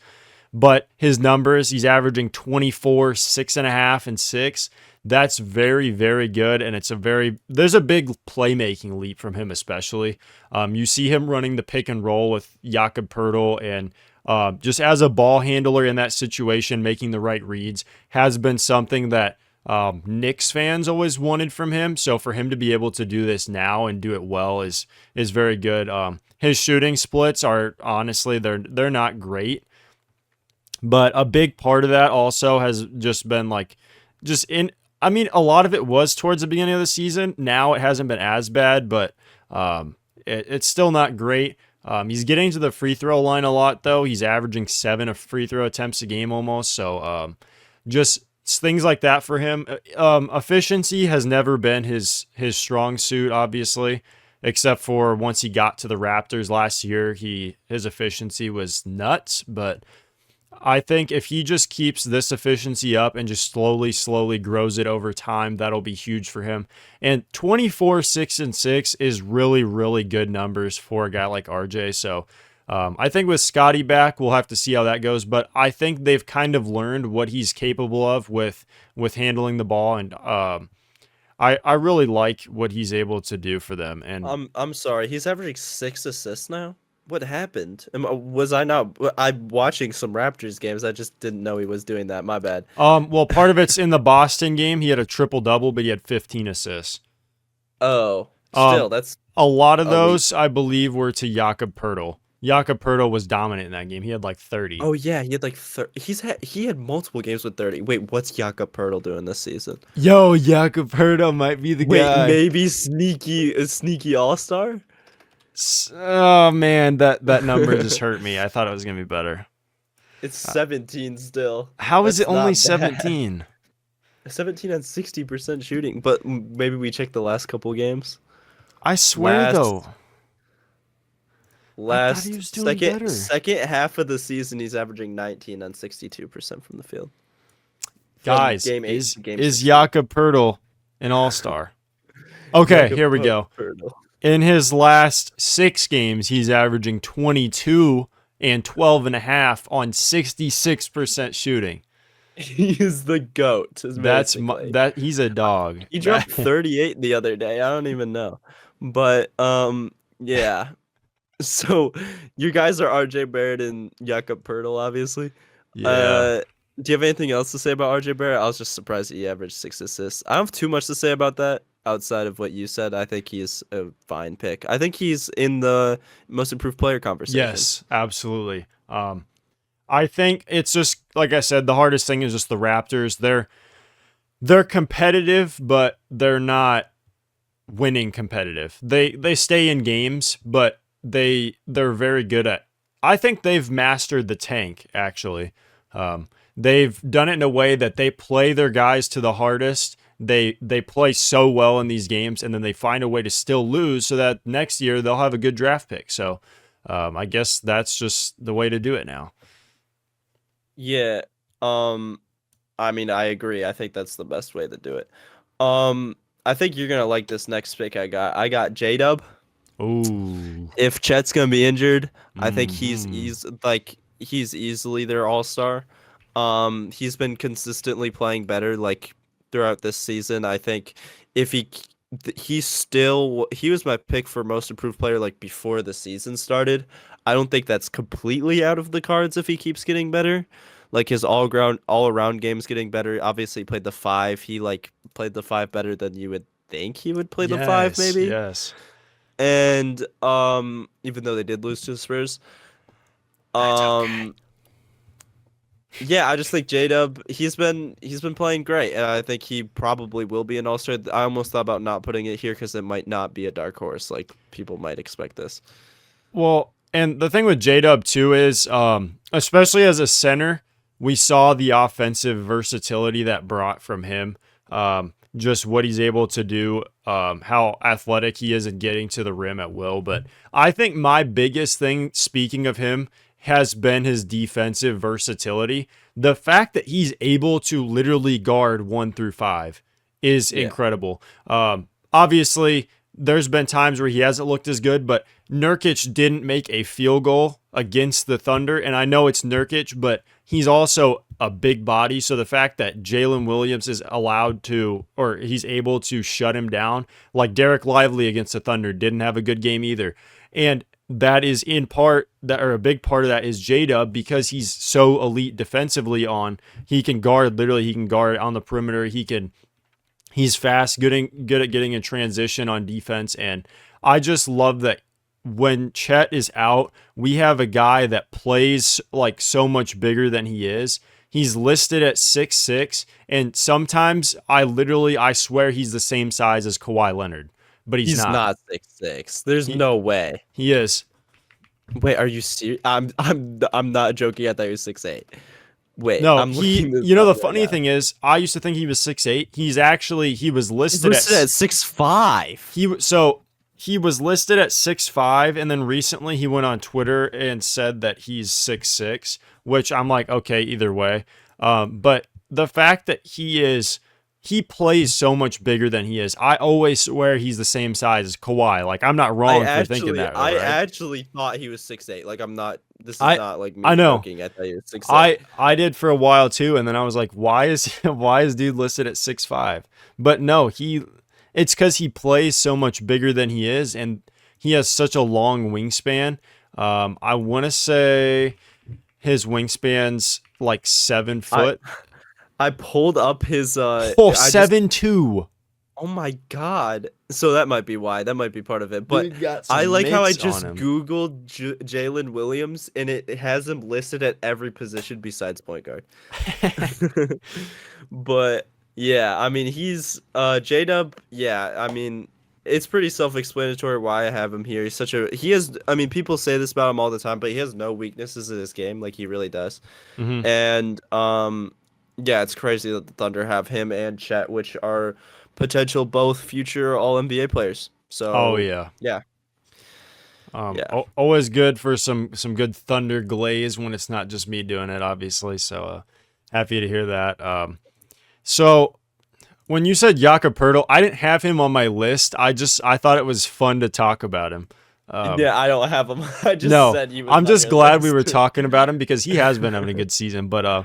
next guy, That's a good player. this one also isn't as much of a sleeper either, but Yeah. Franz Wagner. So the reason, obviously, I had him is with Paolo being out. I seriously was like, the Magic are gonna fall. The Magic are gonna fall. They started off rough. They lost a couple games, and then all of a sudden, Franz is. I didn't know he had this in him. Obviously, like honestly. So just looking at the games, they were on. So when Paolo went out, I want to say it was the game against. It was the Cavs, right? Because the Mhm. Bulls game is when he hit that shot after the buzzer with like point Dude, two that he's didn't been count. so clutch. I mean, against the Lakers yesterday, dude. Yeah, and you had to sit there and deal with that. I won't lie, I was wanting the Magic to win just because of how both Franz and Mo were playing. But also, I just wanted the game to be so competitive, and it was. It was one of the best games of the season, honestly. It was. I Yeah. wish Paolo would have been there, and it would have been the same, like similar result. But Do you know what Franz's numbers look like ever since Paulo left? yeah. So I have them pulled up right here. They're insane. So they lost the first 3 games without Paolo. Okay, they lost to the Hmm. Cavs, the Mavericks, and then the Thunder, and or no, 4 games. They lost to the Pacers as well. So if you take out all those games they lose, so that is a it looks like 8 game stretch, and they only lost one of their last 8. Okay, he's averaging 28, 6 rebounds, and 7 assists. 47% from the field, 35% from 3 on 7.5 attempts, and almost 90% from the line. I mean, Yeah. that's if that doesn't scream all-star, I don't know what does. This guy has seriously stepped up and filled the shoes, and I didn't think he had this 3-point shooting in him because of how bad he was at shooting threes last year. To be honest, I thought he was gonna. This is not me just like, saying like I told you so or Yeah. whatever, but I think he was gonna bounce back just because the 2 seasons before he's shooting about at the same level as he is now, just now he's shooting at higher volume. Yeah. So I thought like I just thought he had like a weird slump last year in terms of 3-point shooting. Hmm. And last year he had a jump in like pretty much every other category. And this season, like, dude, he might not be just sneaky all-star, he might be sneaky all NBA depending on how much Paolo misses. I 100% agree. And the thing with Franz that's weird though is obviously with Paolo out, he has to create a lot of his own shots. But the fact that he's able to do so on such like on good efficiency as well, when last year some of those shots he was taking that he was missing were literally just catch and shoot, and he just couldn't knock them down. But the fact that he's gone from that, he's developed to where it's like now you have to stick on him at all times, and like that game winner against the Lakers, I mean, it was super contested, a couple feet behind the line, and I when he shot it. I was like, I You didn't. don't need the. I'm just saying, when he shot it, I didn't think it was going in, but I could feel that it was going I in. didn't. I didn't think. I didn't feel it until it went in. I don't. I don't want to talk about this Lakers buzzer beater. You could have chosen any other clutch moment he's had throughout this whole season, which So, he's had a couple. so this Lakers buzzer beater, right? This Lakers game winner. No, but I'm happy he's playing the way he is, and I think it is very sustainable. And if Paolo comes back, now you have a guy that can do this kind of stuff. And now 23 points a game on the season. Obviously lower than that stretch of games because when Paolo's there, obviously Paolo's taking a lot more shots. But this is an easy pick out of all the guys that we've named. This is definitely up there with the same with the J Dub of these are the guys that are I don't see a world where they won't make it. hmm Yeah. So I think we're good on Franz. I think we glazed him enough, right? Oh yeah, plenty of Krispy Yeah. Kreme. Yeah. So this is the most likely player on my list. Like I kind of went in order.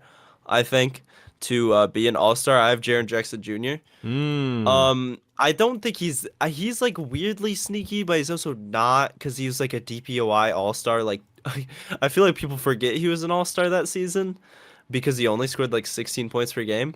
Yeah. He is playing just as good defense, shooting how many points is he getting per game? I'm gonna just pull up his stats. 23 points per game on better efficiency than he's ever shot in his entire career. Um, Playing at he won't win Defensive Player of the Year again. He probably shouldn't even have won it the year he did win it. I think Yeah. Brooke Lopez probably should have won it. He only didn't win it because like Giannis is on his team. But uh, yeah, I just think like if the Grizzlies are good, which I think they will be, because they are 9-7 right now, and Ja isn't even playing Yeah. and they look good without Ja. The Grizzlies are actually a pretty interesting team this season. Like they have a bunch of guys that are really interesting. Um Scottie Pippen Jr. is kind of breaking out. Jalen Wells looks like kind of a Ooh. steal. Zach Edey. Zach Edey too. Sorry I Yeah. didn't mention him, but Yeah. like they draft pretty well. They're a pretty deep team. Um Assuming Marcus Smart is not like trash too. Like they have like what? I'm fine with like Marcus Smart, Luke Kennard, Jay Huff, Zach Edey, Scottie Pippen Jr., Jalen Wells, Santi Aldama, Desmond Bain, John Morant, Jaren Jackson Jr. I just named 10 playoff rotation guys that I'm Yeah. perfectly fine with playing. So they're a deep team. I think people are kind of sleeping on them. I think they're going to be good, and I think Jaren Jackson Jr. is the second best player on this team. Desmond Bain's kind of been up and down. Yeah. Um, so yeah, I think he's probably gonna be an all star. I had him at the top. I don't know if he's that sneaky, but yeah. I'm gonna be 100% honest. I didn't know Jaron Jackson's numbers looked like that this year. Yeah, he's sneaky in a way of like when you think about it, it's like, oh yeah, he's gonna be an all star, I knew the but Warriors game. you I knew don't he had think a good about it. game, but Yeah, no, I didn't know his numbers looked like that, honestly. And yeah, just to see yeah, that from him, obviously, like you said, John Morant is still out. So, but depending on that, if he's out for a while, then that means Jaren Jackson's still going to have, the keys to the offense pretty much. And he's going to be getting, I mean, he's shooting 15 and a half shot attempts a game. And that efficiency, like you said, is very, very good. So if he's keeping that up, those are very, very good numbers. And on top of that, while playing still good defense, anchoring that defense for them, and obviously, like we mentioned, Zach Edey, it helps having him there too. So it's not just Jaren Jackson trying to be the big. So it helps to have another guy down there rebounding. But Jaren Jackson, seriously, just the what he's doing for this Grizzlies team, especially when Desmond Bain hasn't been playing at his best. yeah, It's good to have that, especially in such a tight Western Conference, because every one of these games is going to matter. So, I mean, right now they're sitting at 8, tied for 6th. So every yeah, one of these games matters early in the season, especially because when you get down to the end and you have 45 wins and you're the 10th seed, that's a problem. That's what happened last year. So if they just continue this, just keep winning, fighting their way through these games when he's out, I really do think John Morant, with him out, that obviously Jaren Jackson has been playing like an all-star. Can I say something about just this like whole thing about the with the All-Stars? Hmm. Is that last year, just out of curiosity, I looked at some of the worst All-Stars from last season. Um dude, like the All-Star teams, you have what? I think it's 12 people per team, right? 7 guys on the bench, 5 starters, so there's 24 guys. Dude, last season the worst All-Stars were um Paul George and Julius Randle and baby Trey Young. Like that's insane. So the guys that we're listing, like I'm thinking about it, like we're only gonna get like 1 or 2 of these right. We might get Yeah, 3. But but like, that's you know, why it's fun because yeah, obviously we're not going to get every one of them, but yeah. like even the year before that, let's see. Oh no, no, no, no, no, no. The year before that, those rosters were looking kind of Yeah, it's It's- not the same anymore where like 10 years ago you had 4 people on the Atlanta Hawks 1 seed get an all-star Yeah, team. Like but that's not I was looking the at same. the 2023. Wait a minute, is that Is no? 2023 stacked or not? 2023 is kind of stacked, dude. Yeah. The I, worst I was player looking in at the 2024. East, the worst player in the East was either Drew Holiday or like DeMar DeRozan, pretty much. And DeMar DeRozan that season? you think No about way. you think about that. That is crazy that those were the worst guys. So the fact that these guys are going to make all-star teams, though, I like it because also I like seeing some of these young guys get an all-star appearance because I think it does a lot for you as a player just to even make an all-star game, even if that's the only thing you ever do in your career. Just to say you were an NBA all-star is a huge accomplishment in itself. Um, my last guy, so he's not. I didn't do mine the same way as I did yours, or that doesn't make sense. The same Yeah. way that you did yours, like the most No, likely. I got it. But he's currently out. I hope he's back soon.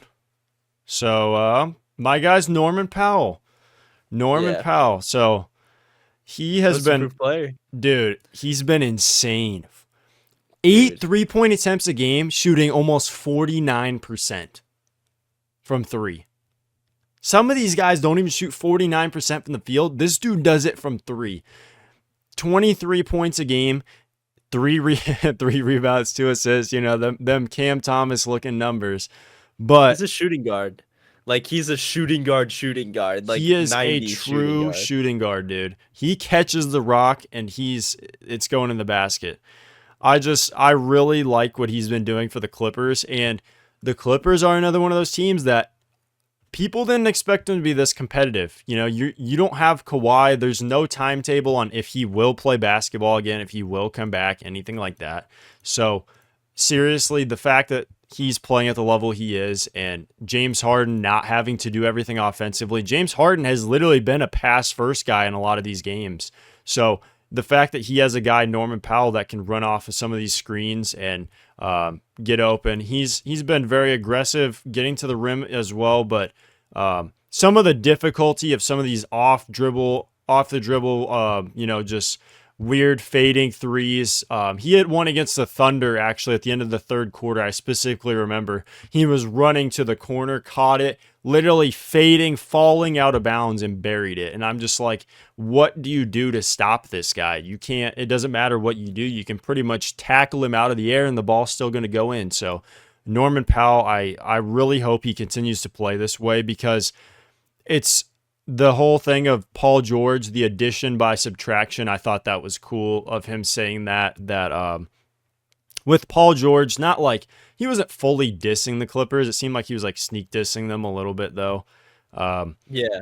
But I really like when he said addition by subtraction and then came out to literally replace Paul George and have the He best said he was season. better than Paul George, and he And is. He just is he now. It's is funny. right now. He is. So I 23 points a game, man. I love this Norman Powell. He's been one of my favorite players to watch. That's not like a This superstar. Clippers team is like super like it's a 90s basketball team. You have James Harden, who's the past first point guard. You give like 90 points a game. It's Zubac, like bro. so funny. Zubac down there. Zubac is a 90s center, bro.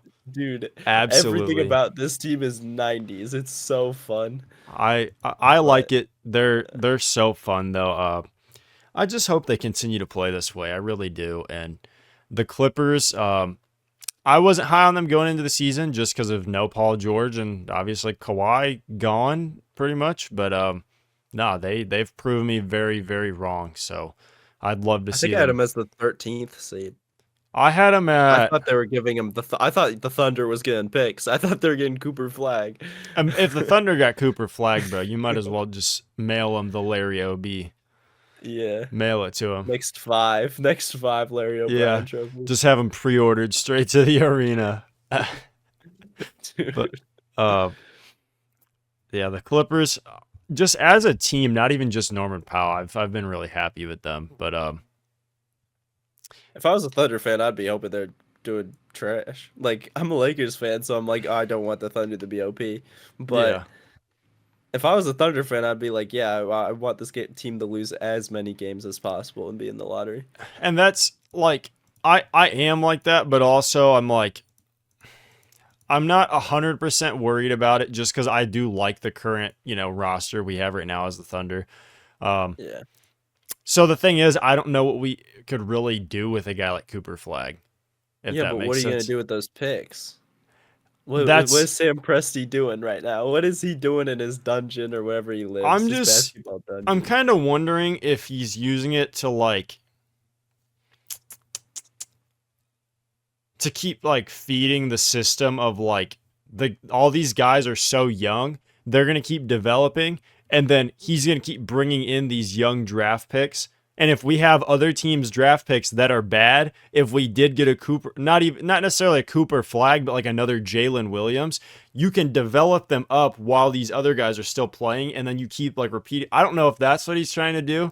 Could you imagine the Thunder are just like this Dude, I'm lifelong? scared of Sam Presti. I'm actually scared of him. He Because does. either they get like Giannis or something. Like they do something like that. And the Lakers, like they're a contender right now. I think they could be a contender for one more season.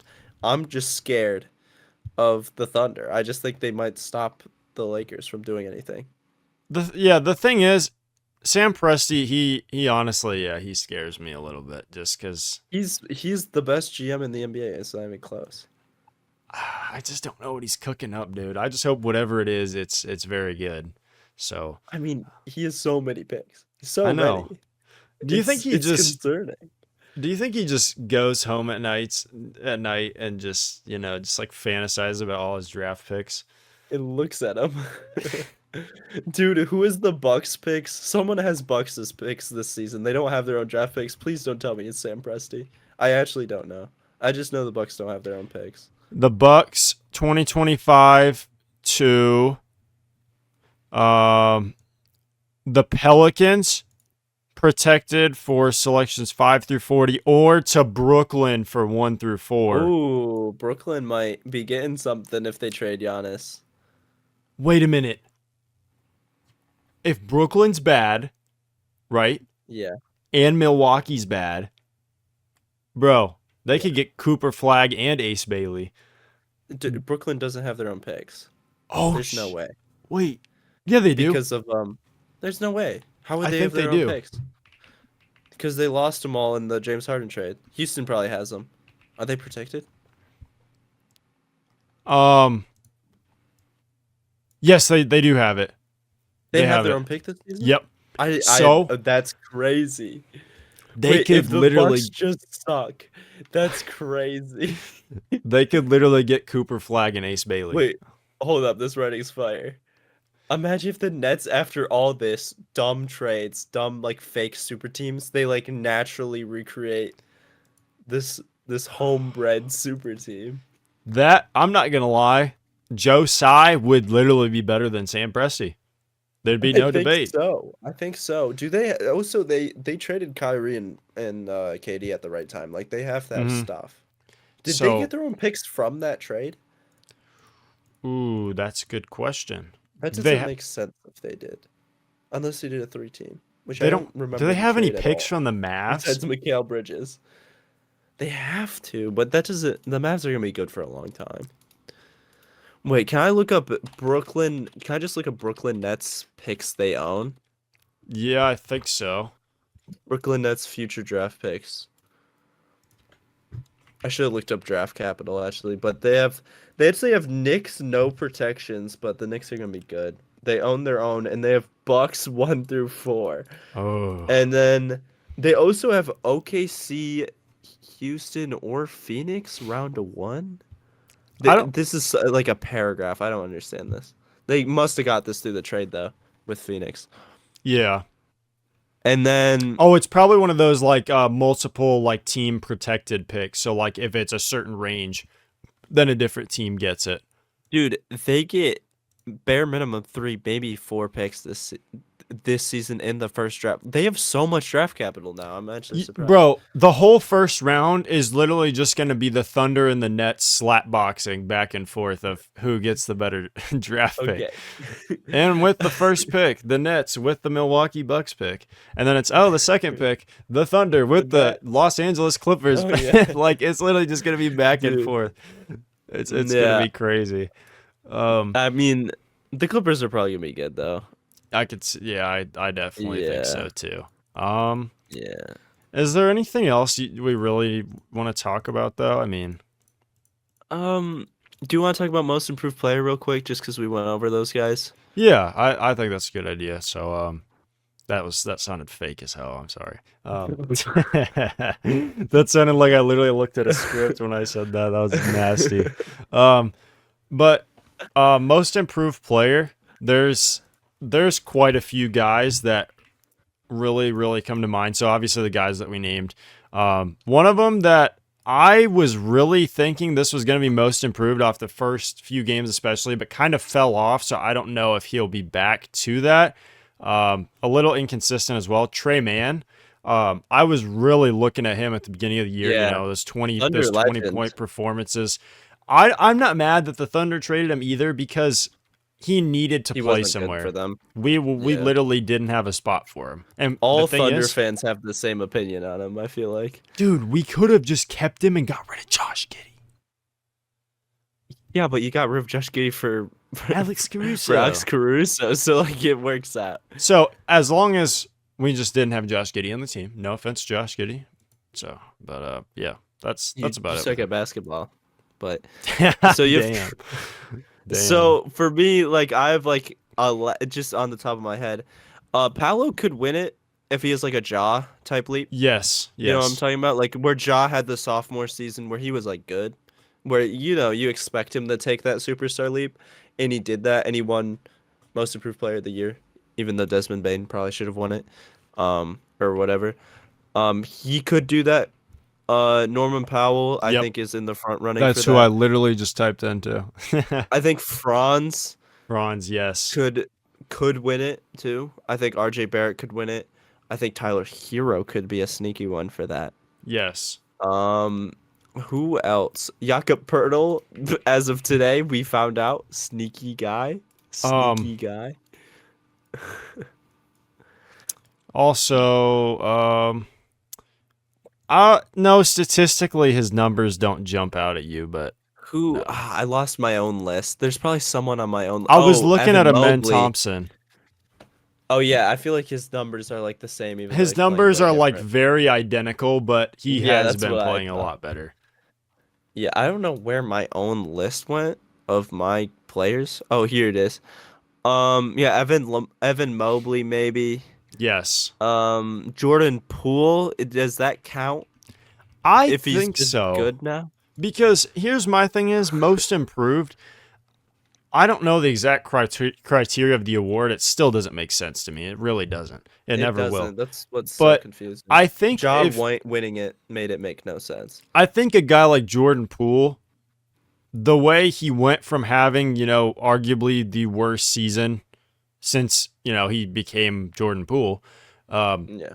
I do think that if he goes back to playing like he was in his best year or even better than that, I think that's very deserving of a most improved player award. So Jordan Poole is definitely up there for me as well. 44% from three on 7.5 attempts. By the That way, is huge. Is LaMelo a guy that could get into that? I guess. I mean, me personally, I don't. I I'm dude, not a I'm huge gonna fan be of that honest, because of the star thing, but his numbers have jumped. dude. Check last season when he Hmm. was healthy. Um, Correct me if I'm wrong. Check his games before he got injured. Is this last season or is this the season before I'm thinking of actually? I swear he averaged like 30 on crazy efficiency last season for first 14 games. I guess that's a low sample size, but that's like all he played last season. Yeah. So I mean, Like, he's one of those guys that I don't like know. if he does this all season though, like the 29 points a game on whoa to Yeah. 10 assists. I can't believe Yeah, we fake 10 both, bro. assists. You baited No, me. I made it up. I made it Bro, up. you baited me too. It's like that meme. What was your source? I made it up. That was It literally made you, bro. sense in my head for a second. When I said it, it made so much um, sense. I'm like, yeah, he's averaging 10. how about literally just anyone on the Pelicans? Anyone that's playing basketball for the Pelicans. They Um, should give it to what's his face, the guy they waived and then signed bro, and then Alfred started. Payton. Alfred Yeah, Payton could get it. No, but dude. I just I don't on some of the lower end teams. There's not really a lot of guys that really could win it. Most improved. Like even a Yeah. Cam Thomas, just because his numbers aren't jumping out at you like that much. Um, Compared to last season, yeah. um, Uh, there's not a lot of guys that are having crazy number jumps this year, though. Am I could wrong? Jaron McCain win it? Technically, went from averaging zero. If you think about it, Yeah. do you, Yeah. you see what I mean? Though there's not a lot of guys that have insane number jumps. It's more Yeah. of actual like player progression. You have That's to why it kind of might be scale. Paulo. Because Paulo actually might have genuinely the most insane number jump if he Yeah. keeps doing this. Like, yeah, I think he's genuinely taking this leap. Like, if he's a 29 point per game scorer, that's seven. That's like seven and that's like 6.5 number jump per Okay, I points. have I have one for you though. Okay. Okay, Interesting one. It's a very weird one. Musa Diabate. I gotta look at his numbers. Bro, W- his rebounding and defense has been nuts. The only thing is Yeah, he just doesn't score the basketball. I don't think a guy like that wins awards like No. that. But I Like would six man love in the year, yeah. and like I have a take about six man of the year with it should go to a guy like Alex Caruso over a guy like Jamal Crawford or like Lou Williams. Um Hmm. like I think Alex Caruso contributes the winning way more than I know people love Jamal Crawford and like he's cool. Like it's fun to watch, Yeah. but I think Alex Caruso a better player than Jamal Crawford was. And Like that's the thing. I get exactly what you're saying too. And I feel like some of these like obviously MVP is and defensive player of the year, those are a lot different because those are gauged a lot more on winning as well. Six yeah. man of the year, most improved are not at all really gauged on winning. So that's why it's so hard to do that. But Yeah. I see especially with most improved is where my biggest issue is because like they always do that. They always say, "Oh, this guy's most improved." It's like if Wembenyama wins most improved player this year, just get rid of the award. We know he's going to improve. Most improved is should be reserved for guys that literally are not necessarily supposed to be improving. Can Ty Jerome win it? Most improved I and six man of the year. that's a good name. That's a very good name.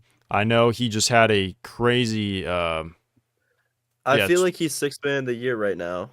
And he's only averaging 18 minutes per game, and that's going to go up. This season, he's averaging 55% from three on given three attempts per game, 12 points. Um, but it's super efficient 12 points. When he goes into the game for the Cavaliers, he's very good. Yeah. Um, like I to me, I feel like he's right now like six man the year level type guy. I think if he keeps having this leap, the last season he actually played a lot of basketball was not the season, was the season he was on Golden State. He averaged 7 points per game. Yeah. If he keeps playing good, we could see him because he had 29 the other day. I'm just gonna go last 8 games. He's been averaging 14. Like maybe he just isn't doing it on high enough volume, but I think he's taken such a big jump that he'll get some attention for the award. I see that is the type of guy I think deserves most improved as well. Like you look at him on this Yeah. Cavs team last year, like he Well, he played got injured. yeah, but he played 2 games, the year before that, like you said, in Golden State. He started 2 games and played 45, and now he's already started 2 games this season due to like guys resting. But still, the fact that he's their first guy off the bench and he's coming out and he's firing the way he is and shooting 55% from three is insane. Yeah. And I love that when there's like these are the type of guys I always want to win this kind of award. I've never liked when the guys like the Ja Morant or like people seriously had like Jalen like J Dub Wembanyama winning this award. I don't I like had that. J-Dub winning the award personally, but that was because I thought that's how the award was going. Like if I was Yeah, gonna bet money before the season started, I'd have J-Dub winning it. Not that I think he should yeah. win it. But that's how I am too. Like I understand like the perception of the award. A guy like J Dub will probably win it, but for what it's actually worth, I think I forget Ty Jerome's nickname is literally Milk. That's literally his nickname on Basketball Reference. Wait, no. Why Yes, does it's Basketball Reference do that? it's literally his Gucci Mane nickname and is Milk. Milk, bro. But that's the kind of guy that I always want to win the most improved award. I think Yeah, they always should give out the award like that. yeah. Oh, so who's the? Why am I blanking on the Hawks guy getting a bunch of steals? Dyson Daniels, give Yeah, that man Dyson most improved. Daniels. Yes. Dude, you could do that. You could do I'm that. just gonna say this now. He actually, like dead serious, he is my most improved player. Like He might be, dude. He's taken such an offensive leap, and he's still like he is what you were hoping DeJounte Murray would be without the shooting. yeah, and I'm just saying he actually is my most improved player. Looking at his numbers, Yeah. especially leading the league in steals still, and playing such great defense. And I mean, he had a stretch where I'm pretty sure he had like 28 steals in 5 games. It's insane. It's And so funny. they added his nickname on there finally, the Great Barrier Thief. That's crazy. So Dyson Daniels is my personal most improved just because he is the kind of guy that deserves the award when you go from not having necessarily a lot of opportunity in like a smaller market team like the New Orleans Pelicans, and you get put in a trade package and people are like, oh, some people thought that the Pelicans won the trade. Some people genuinely thought that. But then when you give up a guy like Dyson Daniels, he goes to the Hawks and immediately is bringing this kind of impact. He's the kind of guy that he deserves it more than anyone. I'm not an advocate for the award going to an all-star player making the jump to a superstar as much. I like it when there's a guy who's like he's an average player, cuz be honest, Dyson Daniels Yeah. before the season was probably just like an average player. Great defensive player, but he would never really. That's why he got 22 minutes a game while being like a terrible offensive player. But yeah, Yeah. he was average. And then now you're looking at this guy like, dude, he's putting up some crazy numbers and he is making it hell for whoever he is guarding. And Dude, it's crazy. It's that, crazy how good he is, and he's 21. Like dude, it's third season, 21. Like he's going to get better. I have one thing to add about this though. I What are you gonna say? I was right that he was going to be good because in my 2K23 my career, my 6th season my career, this dude was averaging 27 and 11. Dyson Daniels. Yeah, What? yeah. 11 assists or rebounds. He's 6'8". I 11 don't know. assists, bro. He was insane. I don't know why. They had That's him and he was still insane. on the Pelicans. I played him in the finals And one he's year. and he's the best perimeter defender in the league while doing all this. Like, what is this development that 2K had scheduled? 2K Is 2K 2K knows just smart? sometimes. But you know who else Yeah. they have turn into a 25 point per game scorer? Who? Patrick Baldwin Jr. I don't think that's gonna happen. Dude, they literally had him Something, turning into a 25 point per game scorer. something tells me Patrick Baldwin Jr., a Wizards legend, is not turning Hey, into a hey, 25 point per game he's scorer. shooting 33% from 3 on one attempt. I like that. Is that bad? No, not really. It's one attempt, bro. That's insane. I can't believe 2K did him dirty like that. See, Dyson Daniels at least was getting some like PT, but they set this guy up for failure. I mean, that is nuts. It's so funny. Just 2K just. But Dyson Daniels, actually, that's crazy that they had that predicted because they have to have that like in the code. Like, Yeah, I don't know. they have it coded to where like they progress certain ways, and I mean, he obviously did. Um, Yeah. so So do you no. think he takes another offensive leap? Like, do you think Dyson Daniels just is like a 20 point per game scorer in the future? Because he's 21. Ooh, yes, yes. I think Dyson Daniels is what the Hawks were looking for when they got DeJounte Murray. Then another question. If he's a 20 point per game scorer, he is all defensive, second team or first team because he'd be first team if it was like how it used to be, but with bigs, it being Hmm. four bigs and Herb Jones now. Um, with him being top 10, top three perimeter defender in the NBA, and he's this good of an offensive player, is he the next Drew Holiday, but taller? Ooh, Drew ooh. Holiday 6'8". Ah, damn. Yes, yes, yes, yes. I'm so Oh, high on this guy. I'm saving this I'm gonna have to say for. yes. I'm gonna remember You this. know why? I'm gonna say You know what? yes. If this becomes a thing, then you're gonna look like a prophet. I'm just I just saying hope you know. the reason Dyson Daniels is that guy to me is because when you watch him, a lot of his so there's guys that can get steals because of their physical capabilities of like, oh, I have a long wingspan, so I poke the ball. A lot of his steals, deflections and stuff are completely IQ based up in the noggin. I think if he keeps developing as a basketball player and you think, like you said, he's only 21, if he's going to continue on doing this every season, he's going to get better at it. He's going to learn more reads of when people are like tendencies of where people throw the ball and reading like out certain plays. I think this guy is going to be such a problem defensively.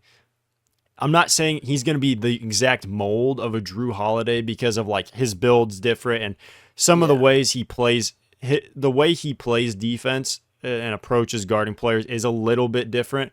But Yeah. off I ball, asked that question because of what role they play in like a team. So yeah. So I'm gonna say yes. Dyson Daniels is the future Drew Holiday of this team. I hate when people do this, but I'm gonna do something funny. Hmm. Drew Holiday at 21, his third season. Yep. Dyson Daniels, 21, his third season. Dyson Daniels this season, 46% from the field, 14 and a half points, three steals, a block. I didn't realize he was averaging a full block. Yep. Makes sense, he's tall. Hold on, there's a ladybug in my Um, PC. All right, I got okay. Um, it. 5 rebounds, 3 assists. Drew Holiday, his third season, very comparable to me. 13 and a half points, 4.5 assists, bounce on better efficiency from three, worse efficiency from the field. And just saying, I hate when people do that, but it is the case that they are aligning. I'm just saying, I'm not saying I'm not just going to go out here and say that Dyson Daniels is going to be like the greatest defender of all time. I'm just saying he is what the Hawks were looking for, though, when they got DeJounte Murray. This is the guy they actually were looking for. Yeah, yeah. This is exact Yeah. mold of player, the elite defender to put next to Trae Young, because Trae Young obviously is not a good defender. He's gotten a tiny bit better, but he's still very, very, like, I don't want to compare him to Josh Giddey. I think he's a little better than that on defense, but Trae Young's a better defender than he was 3 years ago. it's not good. Yeah, no.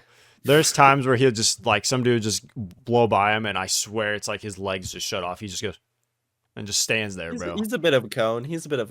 Yeah. So, but no shot at Trae Young, but I'm just using that as an example of Dyson Daniels, what he's able to do for this team. If he just increases that 3-point percentage, and if he's able to still shoot 4 attempts a game, and if he gets his percentage up, imagine this guy turns into a 40% 3-point shooter. I'm not going to say that's going to happen, but even 36%. He shot better last season, to be fair, on less attempts though, so I don't know. So that's just my personal take on Dyson Daniels. But yeah, give that man the most improved player award. But yeah, I actually agree. You convinced me. Before I said just like to mention him, but I agree now. Yeah. So yeah, I think that's where we can end it. Yeah. I think that's a good spot too. Glad we ended off glazing Dyson Daniels. Saying he's the next Jrue Holiday. Come back to this. Dyson Daniels is the next Jrue Holiday. Okay.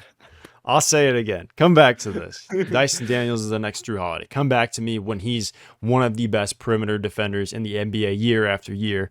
I want him to win a DPOY, but I don't know if that'll happen just because of how statistically based the award can be too. But I would love him to win a DPOY. But I mean, he has the stats. He does. 3 steals.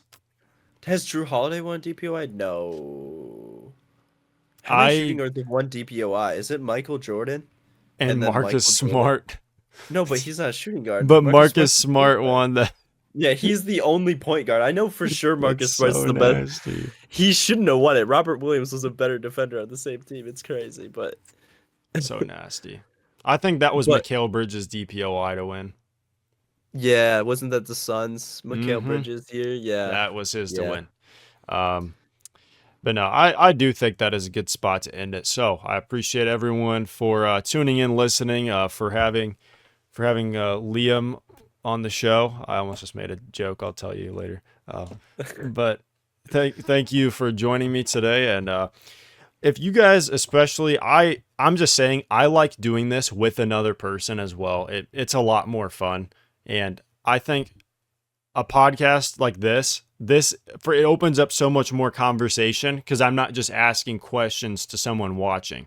I'm asking questions to someone who can give me live pushback on a take I may have, and I think this is a lot better. So I'd love to continue doing this as well. Like if you would like to be on this, every week, I would be 100% down to do that. I'm down to do it whenever. Like you can ask. I had a good time. You can ask me. I don't know what happened to my voice there, but I think thanks for having me on. Yeah, I made him blush. I made him nervous. Okay, man. Okay, but yeah, thank you all for tuning in to the contested jump. We're so good at this. We're so good at contested jump shot, dude. I butchered the name of it. How long have we been recording? Like 2 hours. But aren't the other ones you've recorded 40 minutes? Yeah, 40 to 50 minutes. So this one is a nuke, but that's a good thing because that means we had a lot of good content, a lot of good stuff on here. So thank you guys for tuning into the contested jumper, not the... What? Oh, did he just hit these? For the YouTube. That's insane. He spread them wide. For anyone who's made it 2 hours. That's... So thank you guys for watching though. And I'll catch you guys next weekend. So Thank you. Leave a like and subscribe. We're almost at 1,000 subscribers. If you don't subscribe, your mom eats corn dogs for the shape and not the taste. Catch you guys next time. Peace.